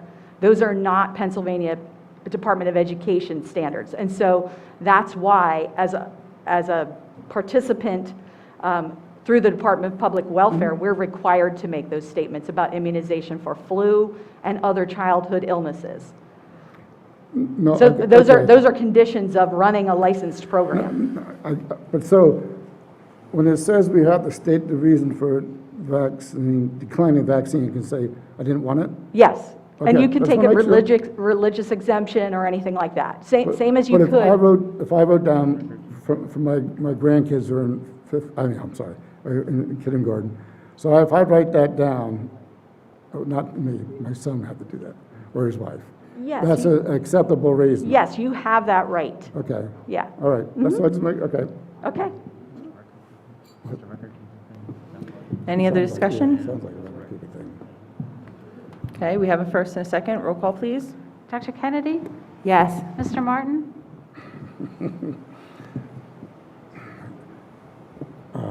Yes, Mr. McCray? Yes. Mr. Negrini? Yes. Mr. Schneider? Yes. Mr. Case? Yes. Mrs. Casper? Yes. Mrs. Cocker? Yes. 8 yes, 0 no.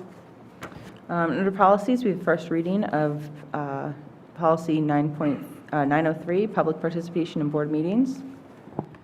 Under miscellaneous, we have our updated enrollment report. And on to committee reports. Career and Technology Center, Mrs. Casper.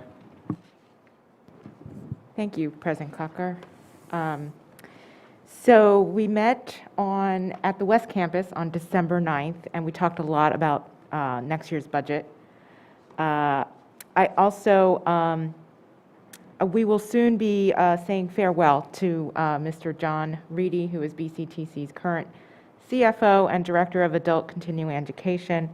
I actually know Mr. Reedy from grade school, so it'll be sad to see him leave.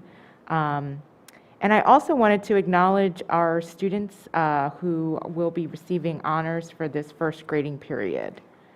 Alex Heckman in Protective Services, Nicholas Orient for Auto Collision Repair and Technology, David Nowicki for Computer Systems, Networking, and Security, John Naus for HVAC and Refrigeration, and Rachel Overcott for Service Occupations.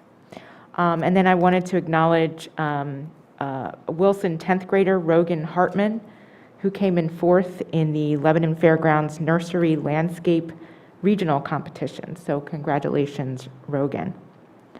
There was not much more to report at our meeting, so that's my report. Our next meeting is January 26th at the East Campus. Thank you, Mrs. Casper. Student Services Committee, Mrs. Casper.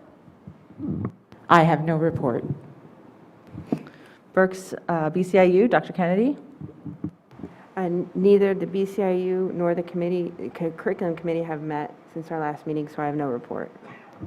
Thank you, Dr. Kennedy. Berks EIT, Mrs. Schlossman is not here. Dr. Faley, do we have an update? No report.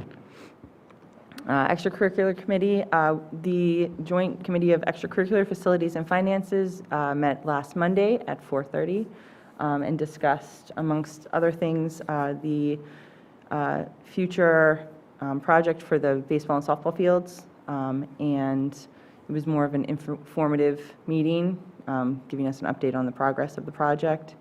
And I believe if either Mr. Case or Mr. Negrini have anything to add, they will probably do that in their reports. Mr. Case, facilities? Sure, thank you. The Facilities, Finance, and Extracurricular Committees met for an informational joint meeting on December 13th, 2021. Topics covered were the land development progress, and just to recap on the fields, during our October 25th facility meeting, the latest plan for the baseball softball field project was discussed, and a concern regarding the encroachment of Whitfield's recess area was discussed, and the administration was asked to engage with additional stakeholders, the athletic director, the principal of Whitfield, and others to address the concern. So the administration did just that, and a new plan was presented on at the December 13th meeting last week, with changes which included replacing the JV field with a smaller turfed infield. So a couple of questions came up after that of saying, you know, the whole, just to recall, the driving requirements for the baseball softball field projects are to get the baseball and the softball teams back to their home high school campus, provide the ability for all teams, freshman, JV, varsity, to practice every day, and to extend their season, which has been shortened due to wetter and wetter springs.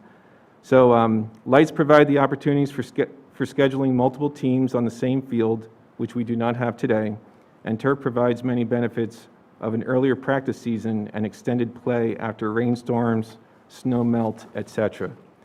So a couple of questions came up, and I had questions myself of how do you lose a JV field and still, you know, are able to make this a worthwhile project. So I talked to the high school coach and a couple of other people, and there was one thing. There were many of you in the community here that were at that meeting, and there was a lot of talk about a small infield that was going to be located just above the varsity field. And there were a lot of comments with regards to youth programs and the benefit of that, but one of the benefits that didn't come into play, at least, or the conversation at that meeting, was the fact that that field, we did like an add-on for pricing, et cetera, but that field is really critical to this project to get all the teams playing on that campus. And with regard to that small infield, you can do infield practice, batting cages, the pitching areas, and then the varsity field, you can actually practice with multiple teams at the same time. And then with the lights, you can sort of extend your schedule and play multiple times. So you can actually get all the baseball teams back at our home campus playing. And then with regard to softball as well would have a turf field. So that cleared up a lot of questions that I had. I just wanted to share that with the public with regard to that. And I really want to, praise the administration for getting the right people in the room, addressing that concern, and taking care of that, and presenting a new strategy. So pricing with regard to that, the project will change. I'm hoping the price will remain the same, possibly go down. I'm not sure, but we will look to pricing, as we talked about earlier. I guess by the time the next facilities meeting is up, hopefully by the next board meeting. An update on the township meetings. Dr. Trickett and Mr. Simcox continue to work with the township through the permit process for the high school project, and the meetings have been positive. And we talked about everything else before with, and then with regard to the administration continues to monitor the class sizes at the elementary schools. And Whitfield is currently above capacity by 85 students, which is pretty much known, with an enrollment of 622 students, and the administration is moving forward with a plan to right-size our elementary schools for the 22-23 school year in a fiscally and ethically responsible manner. So this will alleviate certain immediate challenges with classroom space and will also assist in alleviating anticipated growth at Green Valley and Spring Ridge Elementary in the very near future. Wilson plans to use TransFinder, which was on our agenda tonight, and Decision Insight to assist in the right sizing of the district. Boundaries in Wilson, is to provide the least amount of disruption for our students and families. This may require temporarily exceeding class size parameters at Whitfield during the second half of this school year, with the understanding that these issues will be rectified through the right sizing of our schools for the 22-23 school year. So more to come on that. And just a couple of other discussion points that were involved in that meeting. Reevaluating the pool rental agreement, improvements to Cornwall Terrace and Southern, which basically for the lighting and the fencing to help resolve some security issues, and updates to the admin building, bathroom and lobby, HVAC, flooring, lighting, and bathrooms have a more presentable walkway into this building. The next meeting is Monday, February 14th. Happy Valentine's Day. Thank you. Thank you, Mr. Case. Finance Committee, Mr. Negrini. Thank you, Mrs. Cucker. I've nothing to add regarding our joint meeting that we had a week ago. Again, as Mr. Case alluded to, awaiting on potential changes to the costs of the project with those changes that were made at the meeting. And nothing to add in terms of my report since our last finance meeting, which was 2 weeks ago, many of which we voted upon those items this evening. Thank you. Thank you, Mr. Negrini. Legislative, PA School Board Association, Mr. Martin. Yes, a couple of things of importance. The first one is, everybody knows the lawsuit that's going on between the state and fair funding, or argument, I should say. As you know, the governor's adamantly opposed to this, as well as the legislators. The way the school code's written, it's kind of ambiguous as to what type of education you're supposed to be providing children of Pennsylvania. So it's going to be interesting, because it's also going to take another 6 weeks too, I believe, before anything comes out. But as you know, the Supreme Court of Pennsylvania is comprised of 7 justices, 5 of which are Democrats, 2 of which are Republicans, which is, probably scares some people. But based on what just happened with the COVID being overturned mandate by the Department of Health, shows that there is an understanding, I think, with our Supreme Court to a better degree than some other areas. So I don't know what the outcome's going to be, but if you read the school code, it doesn't really specifically address what type of education. It just says they're supposed to educate. So it would be detrimental to the state. Well, I shouldn't say to the state, because it'd be us, because we fund the state. But there's expectations that the additional cost would be $3 to $5 billion if this bill would be, not bill, I shouldn't say, if the lawsuit goes forward. So, and you can follow that online. Obviously, you can get updates anytime you wish. The currency transparency bill that passed the House and Senate is going to be sent to the governor. The governor is going to veto it because he feels that it infringes upon, I'm going to use the equity policies of schools. Therefore, he's going to veto the bill. I say that because everything I read said he's going to veto it. I don't have any personal information, but I would say you can probably take that to the bank that he will veto that bill. There's also the reconstituted, I hate that term, reconstituted Special Education Committee has put forth a recommendation to look at the funding and the methods of how that's done. The funding, there's a funding formula for that. And I looked at it, and I have no clue. So I'm hoping that our Special Education Department can look at that bill, and I can't figure it out. So hopefully they can look at that proposal that was presented for the House to take action on. I think that's pretty much it for tonight. Thank you, Mr. Martin. Human Resources, Mrs. Casper. Yes, thank you, Ms. Cocker.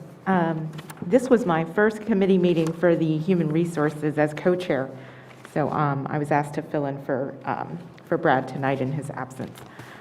We basically discussed the new RBT position that was approved tonight, and I just want to congratulate again the 5 new counselors who were identified for the elementary buildings, as well as the new teachers on assignment. So this is an area of need, obviously, in our district, so glad we have those positions. Thank you, Mrs. Casper. Public Relations, Mrs. Troutman. Thank you. This item was actually voted on earlier tonight, but I wanted to add my congratulations to Mr. Billy Hughes, Wilson High School Social Studies teacher, who received the Mr. Car Wash Teachers Who Shine Award. To receive the award, a teacher must be nominated by a student sharing how they were inspired by them. So I thought it would be nice to read just a few lines of what Ariana, who's Mr. Hughes' former student, said about him in the nomination form.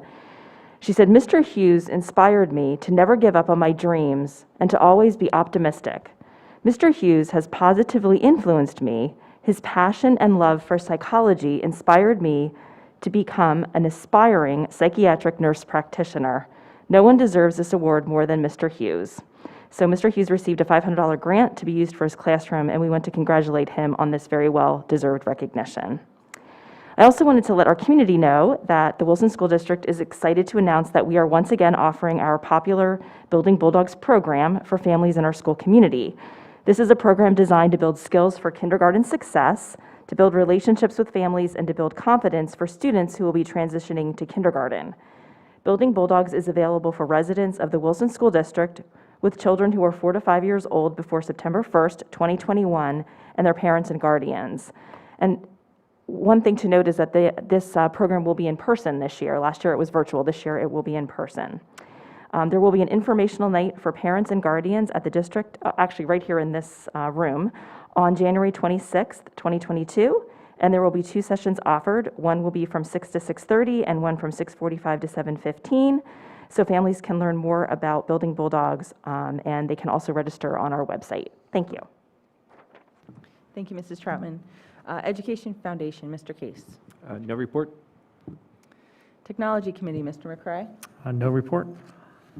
Student Outreach, Ms. Maddie Negrini. Thank you. The past 2 weeks at the high school have been very busy yet exciting while we're in the midst of this holiday season. Our student body has been really involved in multiple ways that are giving back to our community during this time of year. First and foremost, the Spanish Club organized a toy drive for children who have recently immigrated to our country and many of whom have been separated from their families for this holiday season. Students collected multiple boxes of presents for these children. Additionally, student government organized a food drive in both the upper and lower houses. All of these proceeds will be donated to Helping Harvest this week. And then lastly, Minithon hosted Kids Night Out on Friday. They holiday caroled in many Wilson neighborhoods yesterday evening, and they are currently organizing a homeroom coin drive competition.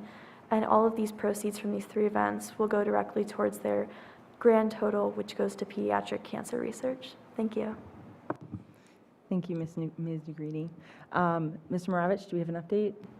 No report. Okay. And we do have public participation on non-agenda items, so it would be okay to have a quick Sure. review. Rules of public participation for school board meetings. Individuals participating in this meeting are expected to conduct themselves in a responsible and respectful manner that does not disrupt the meeting.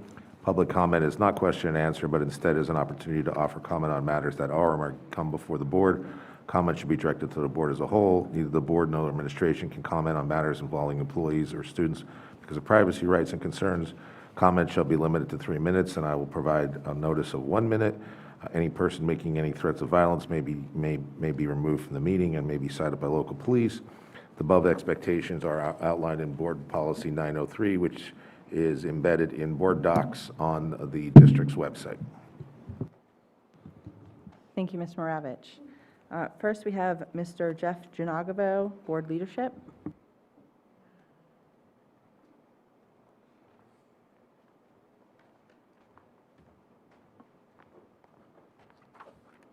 So from the book Problem Child by Dr. Khalid Mumin, I believe I pronounced his last name correct. Our greatest challenge was in changing the mindset and tendency to use poverty as an excuse for failure. We were determined to reframe it as a badge of honor when a student competes to the fullest extent in school, community, and the workplace. So tonight, I'd like to challenge our board to commit to elevated excellence as we turn the calendar page. This board being held accountable and being disappointed by community members participating in that process is not what I would call excellence. Having multiple policies, plans, contracts hit that screen for first readings with glaring errors, omissions, and potential infringements on taxpayer rights is not excellence. And I'm happy that the current and new draft of 903 exists. However, without my comments, Wilson taxpayers would have had to fight that out in court. I'd rather this board do the work and me not be here, yet here we are together. I find the use of local authority by our board and administration interesting. In one regard, we use it heavily for our health and safety plan, as we're told it doesn't, our plan won't impact student learning. Yet the local authority to be bold and do better for Career Center-focused students is moved forward with usual and expected PDE permitted processes. With regards to Whitfield closure of emissions, yet again, the south side of town bears the burden. Green Valley, Spring Ridge seemingly will not be affected, but Shiloh and Cornwall will. I suppose there's more room on that side of town, it's just what it is, but in light of an already inequitable existence at Southern and Cornwall, is that really the best answer? We're proposing to spend tens of millions of dollars. Conveniently left out from tonight's discussion was 35.7, but we left out the cost of the turf fields coming in at about 6-7 million. I believe we saw how we're extending our debt service 6 years at 10 million a year, so 45 to 60 million. For a group so focused on equity, how exactly does taxes and the cost of them blend in with the goal of inequitable living in our district?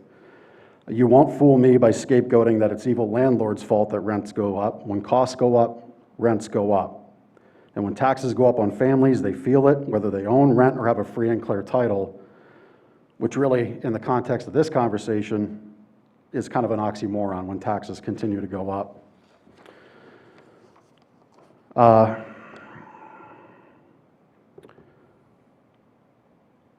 Lastly, excellence in the community isn't about making us chase information.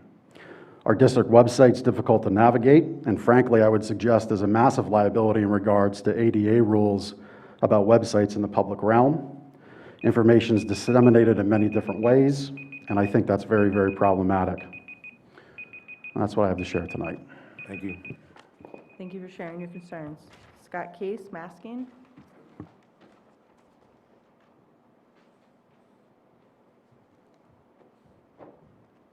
Hello. I'm here tonight primarily because I cannot be here on January 18th. So what I would like the board to consider is that we actually have a masking policy that has been working. The policy is actually structured to set decisions based upon well understood, recognized metrics that our local health professionals have endorsed. So what I'm encouraging the board to do is please keep those kinds of policies in place, and please do not overemphasize those voices in the community that are anti-mask. So that's my request. I apologize I can't be here on the 18th. Thank you. Thank you. Chris Light, budget money saved from COVID shutdown. Tammy Keener, mask shot project. Good evening, folks. Merry Christmas. Tonight, recently, we discussed this. Recently, the Supreme Court judge overruled the mask mandate. Wilson has chosen to continue requiring the mask. By doing this, according to Attorney Eric Winter and Attorney Greg Stapp, Wilson is opening themselves up for hefty lawsuits by parents. The PA Department of Health only has the authority over sick, not the healthy. I have heard reports that Wilson is sending children home who are not masked, saying they are COVID exposed, and quarantining them for 10 days. Segregating children by not wearing a mask is discrimination. I have also been aware that you have been having assemblies encouraging children to get vaccinated for COVID. You do realize that that's not FDA approved. Not everyone agrees with this. It is the public's right to not get vaccinated. It is the parents' decision, not the school's decision. Forcing mandating shots is a direct violation of the Nuremberg Code of 1947. Although the school is not forcing or mandating the vaccine at this time that we're aware of, we are concerned that this may be your next step. Tonight, the board meeting, you discussed the addition of the auditorium and changes to the ball field. I have many reasons this work should not be started. First, the cost, $40 million plus, probably on the upward side of $55 million from what I talked to about with the commissioners. Inflation is high, 41 years high. It's the highest in 41 years. Materials, you heard them speak about that. Has anyone even considered what inflation would be to continue it? Well, now we got our answers because you have to go back for that. The cost you shared did not include current or future inflation estimates. It will majorly increase our taxes, but you guys don't care about us, the seniors that are barely struggling to make it now. Common sense is the third reason why we shouldn't do it. It doesn't make sense to start a project before dealing with crowded schools. My priority would be for schools' basic education. It baffles me that you won't recognize that the basic needs of our children should come before these projects come. My hope is that you reconsider this project at this time and table it for the future. Now I want to address something that I think Mr. Martin got himself in a little bit of a trouble. That's that student at West. That student, I have 23 statements, sworn on a Bible, honey, that, and pictures of the abuse that that child has done to teachers, to school bus drivers, to your employees. Do you not care about your employees? I think it's time that we get safety back under control. Perhaps spend some money and put cameras in every single classroom. Remove that child, or my attorney will.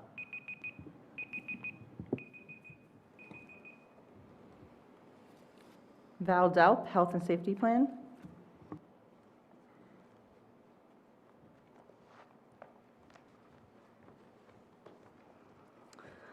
Good evening.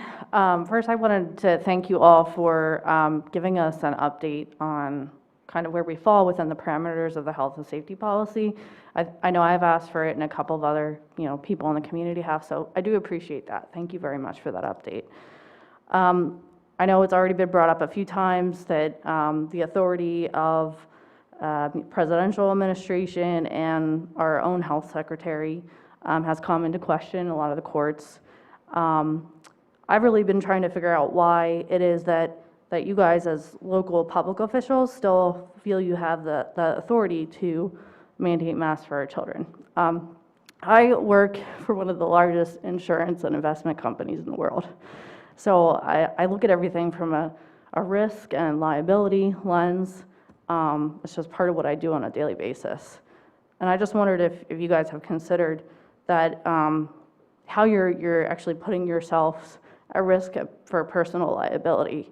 Not just the district, but yourselves individually. I'm just really trying to figure out where this authority is coming from that you feel that you have. I've done a lot of reading of the school code from 1949 over the last several weeks. I'm not a lawyer, so it takes me a lot of time to really understand and decipher that. I understand that the Section 510 is something that has been cited to claim that you have this authority. It reads that the Board of School Directors in any school district may adopt and enforce such reasonable rules and regulations as it may deem necessary and proper regarding the management of its school affairs and the conduct and deportment of all superintendents, teachers, and other appointees and employees during the time they are engaged in their duties to the district. But if you actually go on to read the rest of that section, it really only speaks to creating student-organized safety patrols for school crossings. 1 minute. There's really nothing in there that I could find that, in regards to forming plans around communicable diseases. So I'm just not sure how this would hold up in court. The other thing I wanted to point out was on the guidelines that you're using for transmissibility, the way I do the math, it looks like we would need a 0.0009 transmissibility rate over a 7-day period for a virus that can mutate. And by those guidelines, to me, it just seems our children are going to be masked forever. And this has gone on long enough. I also encourage you to look at the newest CDC guidelines, or recommendations, I should say, about the test to stay as an optional strategy to keep close contacts who are not fully vaccinated in the classroom as an alternative to traditional quarantine at home. I know the recent communication has said we may have to quarantine at home if we unmask, but they're offering another option. So please consider that. Thank you. Thank you for your comments.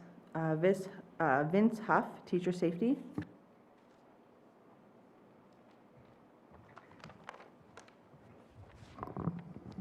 Good evening. Thank you. My name is Vince Huff. I want to start by saying that I appreciate every one of you. It's a thankless job that you're doing, and I'm largely supportive of everything you're doing. I'm also not affiliated with any people or groups that may be in this room. I'm here tonight to talk about a very troubling incident that occurred involving my wife, who's a first grade teacher at Whitfield Elementary. I'm hoping that me speaking here tonight doesn't make her a target. She's one of the best teachers that this district is lucky enough to have, and if anything I say jeopardizes that, I am truly sorry. A little over a month ago, my wife voiced her concerns about an upcoming parent-teacher conference and her safety in that conference. She was looking for reassurance that there was a plan and also requested that a school resource officer be present somewhere on school grounds. The plan that was presented to her was to have a male administrator sit in the conference to serve as some sort of buffer. The following evening, this parent arrived for the conference and was escorted to my wife's room by this administrator. Almost immediately upon the parent entering the room, my wife observed a large knife at the hip of this parent. Still being the teacher that my wife is, she conducted the conference professionally and confidently. Upon the parent leaving the room, she observed the knife yet again, and I'm not talking about a little pocket knife here. The following morning, I called and spoke with an upper-level administrator because at that point, the parent was supposed to return to the building that day for more conferences. While I'm glad and I firmly believe that my phone call led to this parent not being able to return to the building, there was a comment from that call that still sticks with me. Our protocols failed because we let them fail. We let them fail. This incident has left my wife shaken, feeling like she needs to constantly look over her shoulder. So tonight I'm here just to ask a few questions, not expecting any answers. Number one, how was a parent able to enter a school building with a visible weapon? Especially when the school had already been alerted to the fact that this teacher had concerns for her safety. Why, when it occurred, was he not immediately banned from entering the building? Why did I have to make a phone call? Number two, why wasn't a resource officer present at the school like my wife requested? I see they're here tonight, and I'm glad they are. They should be. You deserve to feel safe, but so do your teachers. I'm confident that at this point, a month after the incident, most, if not all of you, have been briefed on what occurred. Has any administrator in this room reached out to my wife to talk about what happened, to see if she's okay, to assure her that what happened won't happen to her or any other teacher? Those questions I happen to know the answer to. And the last one I'm going to leave you with is something you're probably going to ask yourself in the future. Why are we losing all of our good, great teachers? That one I think you guys know the answer to. Thank you. Dwight Wegman, High School Expansion Project.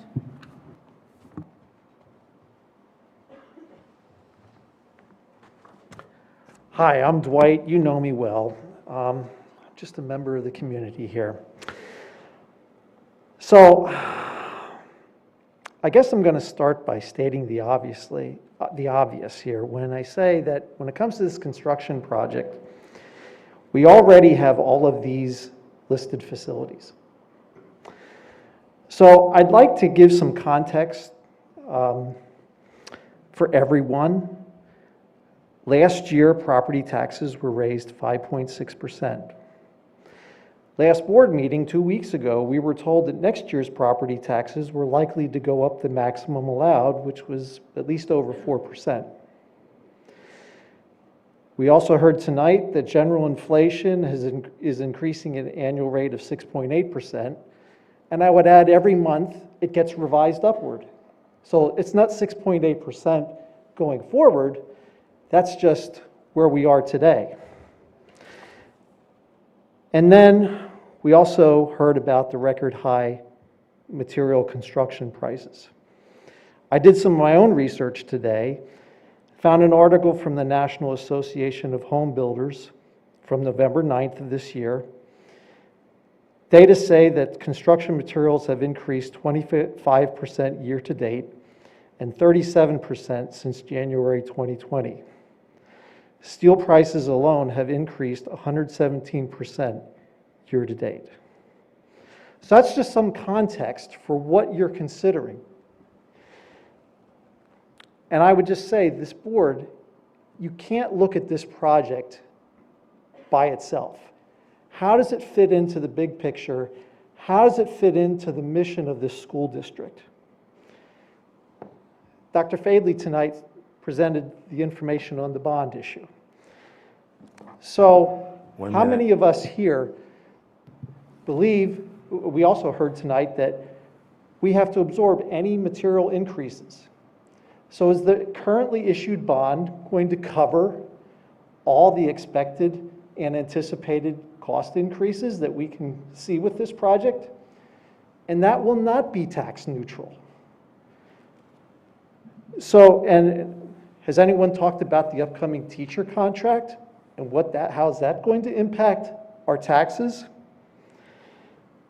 So I just want to say, Mr. Case made a very good point, that this board needs to communicate with the community, not just on this project alone, but where is this board taking the community, the school, in terms of the overall tax rate? Because, as someone else has said, there are seniors that cannot afford this. And what's your answer to them? So, Thank you. thank you. Thank you for your comments. And just to clarify, last year, we raised taxes 0%. Mr. Martin, am I correct? 5.6. 2 school years ago. Okay, thank you. Jared Pummer, Infrastructure.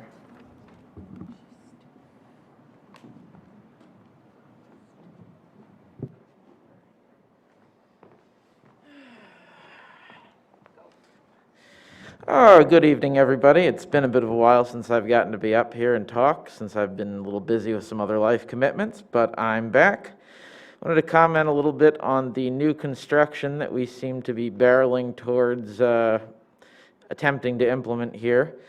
Given that it is already $1.7 million over budget before it has even gotten bid on, I have grave concerns that we're moving forward with this at all. I think that given the events of the last 2 years with the pandemic, building a performing arts center is a colossal waste of money and time, given that nobody would have been able to use it. Everyone is still wearing masks, and I'm sure somewhat limited with the amount of big assemblies that everyone's able to do. So I'm a little concerned about the fact we continue to push this forward rather than considering shelving it for a little while and waiting to see whether raw materials stabilize. You know, anyone that has been to the grocery store or the gas pump or anything else in consumer goods lately has seen that inflation is through the roof. Go to one of the local home centers or hardware stores, the prices for everything there have continued to go up. Apparently our taxes are going to continue to go up as well. And there comes a certain point where, as a stakeholder in the district, both as a taxpayer and a parent, you start to ask, what are we doing? Why are we doing this? I hear tonight that there's issues with crowding at our elementary schools. Well, why aren't we addressing that and looking at our building capacity first instead of building more things that quite honestly would have gotten wasted? You know, materials are going to continue to go up for the foreseeable future. The inflation bomb is not done bursting at this point. Cost increases continue to rise, and I know that energy costs are skyrocketing this month in Pennsylvania. Electricity is up nearly 25%. 1 minute. I think that we as a community need to have a lot more input as to whether this is even an okay project to be pursuing right now. I know that there seems to be a bit of a problem with that with this board. I saw the way that the masking policy back in August kind of got rammed through. I know initially you voted it in a way that it was optional, but then surprise, surprise, several of you rolled during your little exercise in manufacturing consent that occurred back then. So as a citizen, I'm very concerned that our taxes will continue to go through the roof to build things that, quite honestly, there is no purpose for and no real need. So please consider these things from our perspective as a taxpayer as we wade into these waters. Thank you. Tony DiGirolamo, Performing Arts Project. Pronunciation on that one. Most people don't get it right. Well, I missed the first time when all the priorities were discussed about community and how we feel about a performing arts center. So I'm glad that I have this opportunity to express what I think about that. The numbers were presented tonight that said, you know, we're spending $11 million a year on debt service. We can just take that debt, extend it out 6 years. It'll be a 12-year period, and there won't be any tax increase. All other things equal. But all other things equal is not a good assumption, because all other things are not equal. We have 6.8% inflation. What are the teachers going to want for their increase? You know, we also have aging facilities that are getting old. We have other major capital expenditures. We've talked about overcrowding in the schools, projected to get worse, maybe get into the high school situation too. And then there's the equity policy, which we have no idea what that's going to bring in, unless Mr. Martin gets appointed to control that. So what we can't do is we can't ignore these must-haves and these things that are going to happen. Because when you put it together with $45 million, you're going to have tax increases every year for the next 12 years until that debt's paid off, if it ever's paid off. And my request would be that the board look at this thing and say, give me a comprehensive study that says this is all the costs that are going on in the normal operating budget and the things we see.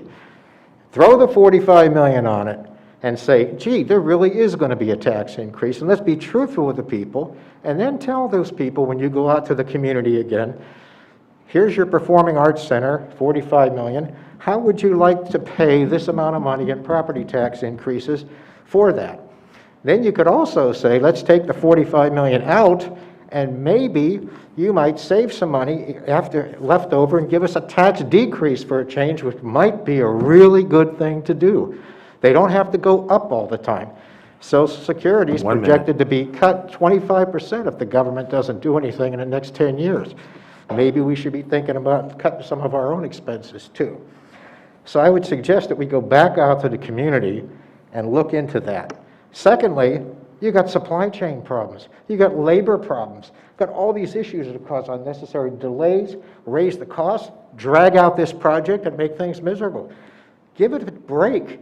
Wait till the next recession when people are hungry, when they want to come back to work, when they're not demanding these kind of wages, when materials can be gotten, and then build your center if the community still wants to build it.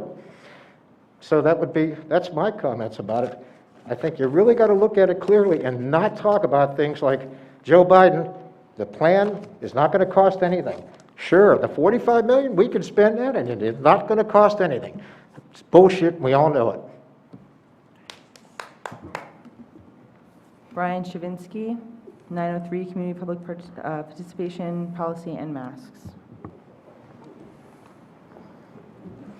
Good evening, Board. The revisions to the 903 policy supports the rights of our community to participate. It's important for our community to be involved, and I hope that this is passed. As a reminder, this community let their voices be heard by voting to re-elect our school board.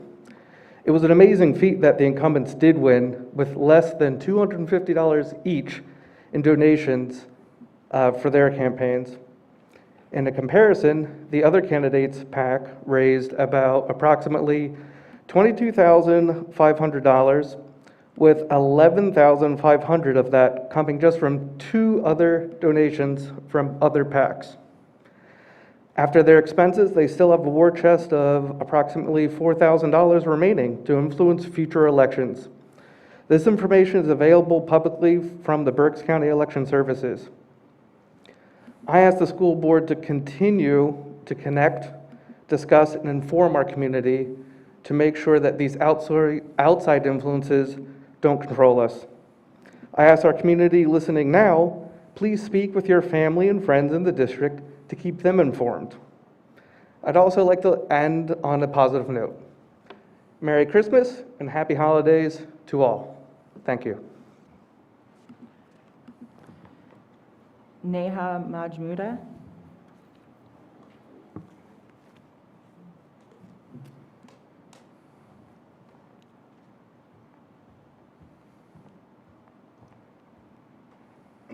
Good evening. You guys have seen me before, but I'm back again.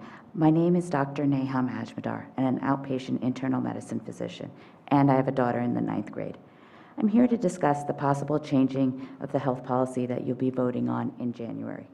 While I don't treat children, I do know that we are at extremely high cases in the county for COVID. And in addition, both area hospitals are operating at extremely high capacities, given recently both hospitals were on divert. I reached out to a few of my physician friends that spoke to you in August about masks. The following is a text of an example of a message that I received back. This physician said, "I don't know what to say. I'm on service this week. I have 3 people with COVID knocking on death's door on my service. It defies all logic. This is exhausting. We are all tired. Really, really tired." Since you voted for the current safety policy in August, there is no new evidence that goes against masks.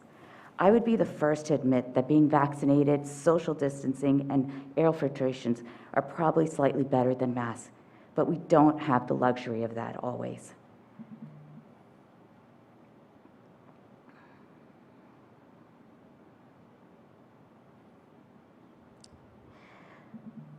And in addition, we have a new variant that is currently has shown in South Africa does infect children more and is more communicable. We don't know if that's going to lead to more hospitalizations, but do we want to risk that right now? This is why we need to continue to wear masks, and this is why we continue to wear them in the hospital. I reached out to some of my pediatricians in the area about their thoughts. They informed me that there was a meeting with the BCIU led by Dr. Heckman in November. This meeting had 1 minute. physicians from every pediatric office in Berks County and the head of the ER at Tower Health. In that meeting, masks were discussed. If you haven't, I ask that you obtain from Dr. Heckman the consensus response from the local community physicians. Lastly, I'm here as a parent. I'm grateful that things are almost back to normal.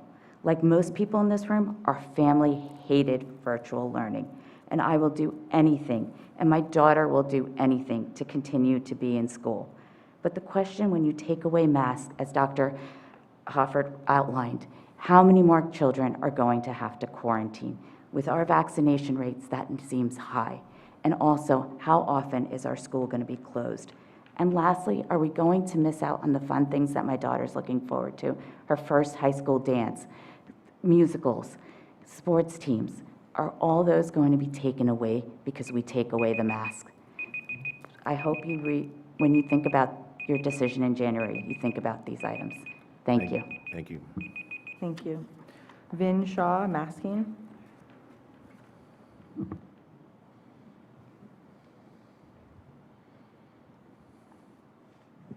Hi. Thank you for all your hard work and advocacy on behalf of our children.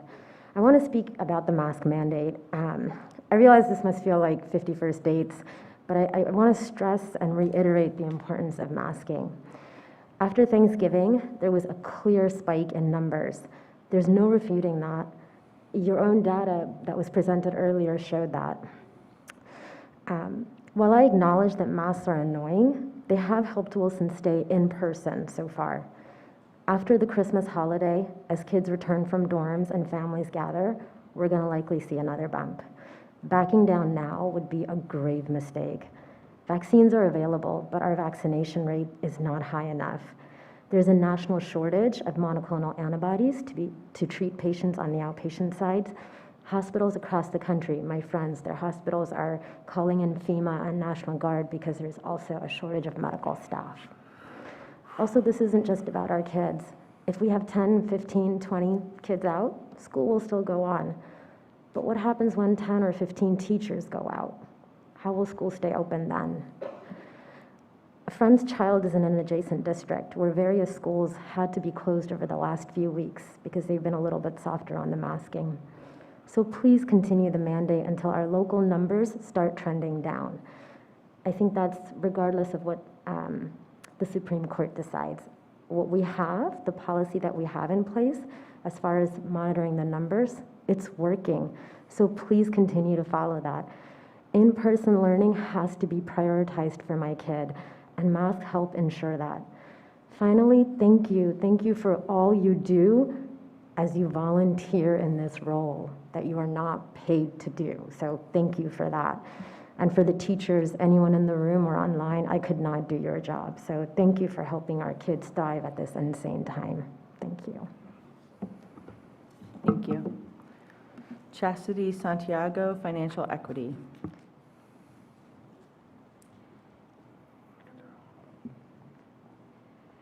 All right, so I'm going to start off quoting some numbers here. 24%. That's the number of residents that live in our district over the age of 60.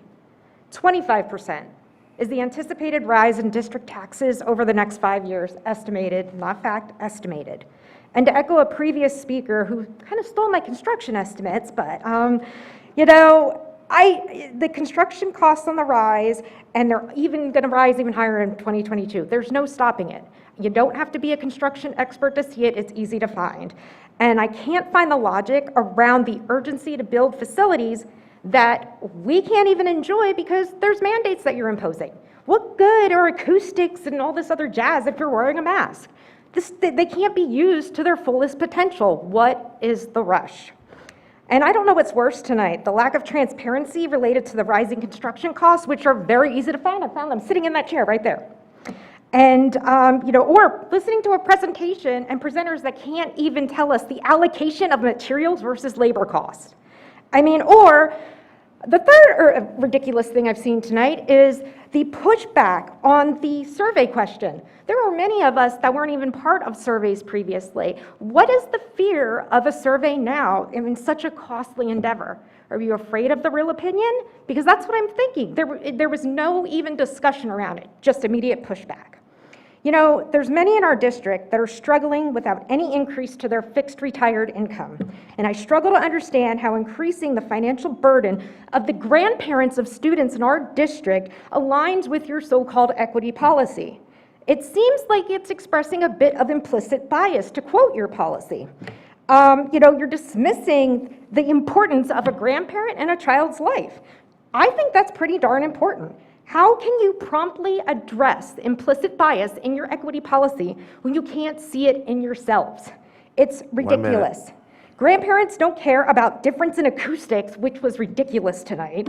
They just want to support their grandchildren. They want them to succeed. Their never-ending love and compassion and wisdom is critical to the success of all the children in our district. They're the cornerstone of our families. They've traveled the path and they can teach our children things that we could never teach them. But we continue to tax them, take their pride, their dignity, and their homes away without any thought about that. That is inequity to me. They provide the foundation for which we build our lives, linking us to our cultural heritage, which is represented in your equity policy. Grandparents can also be the best ally in fighting against discrimination, violence, and intolerance, and teach them how to be human. Sounds like your equities policy to me. We should be celebrating them and doing things for the vital role they play in our students' lives. But hey, what do I know? My story is only one of many families impacted by your fiscal irresponsibility. My family afforded to take on the financial burden other families can't, but my finances will never bring back his dignity or respect. Thank you. That's all for public participation. Are there any other business before the board? Mr. Martin?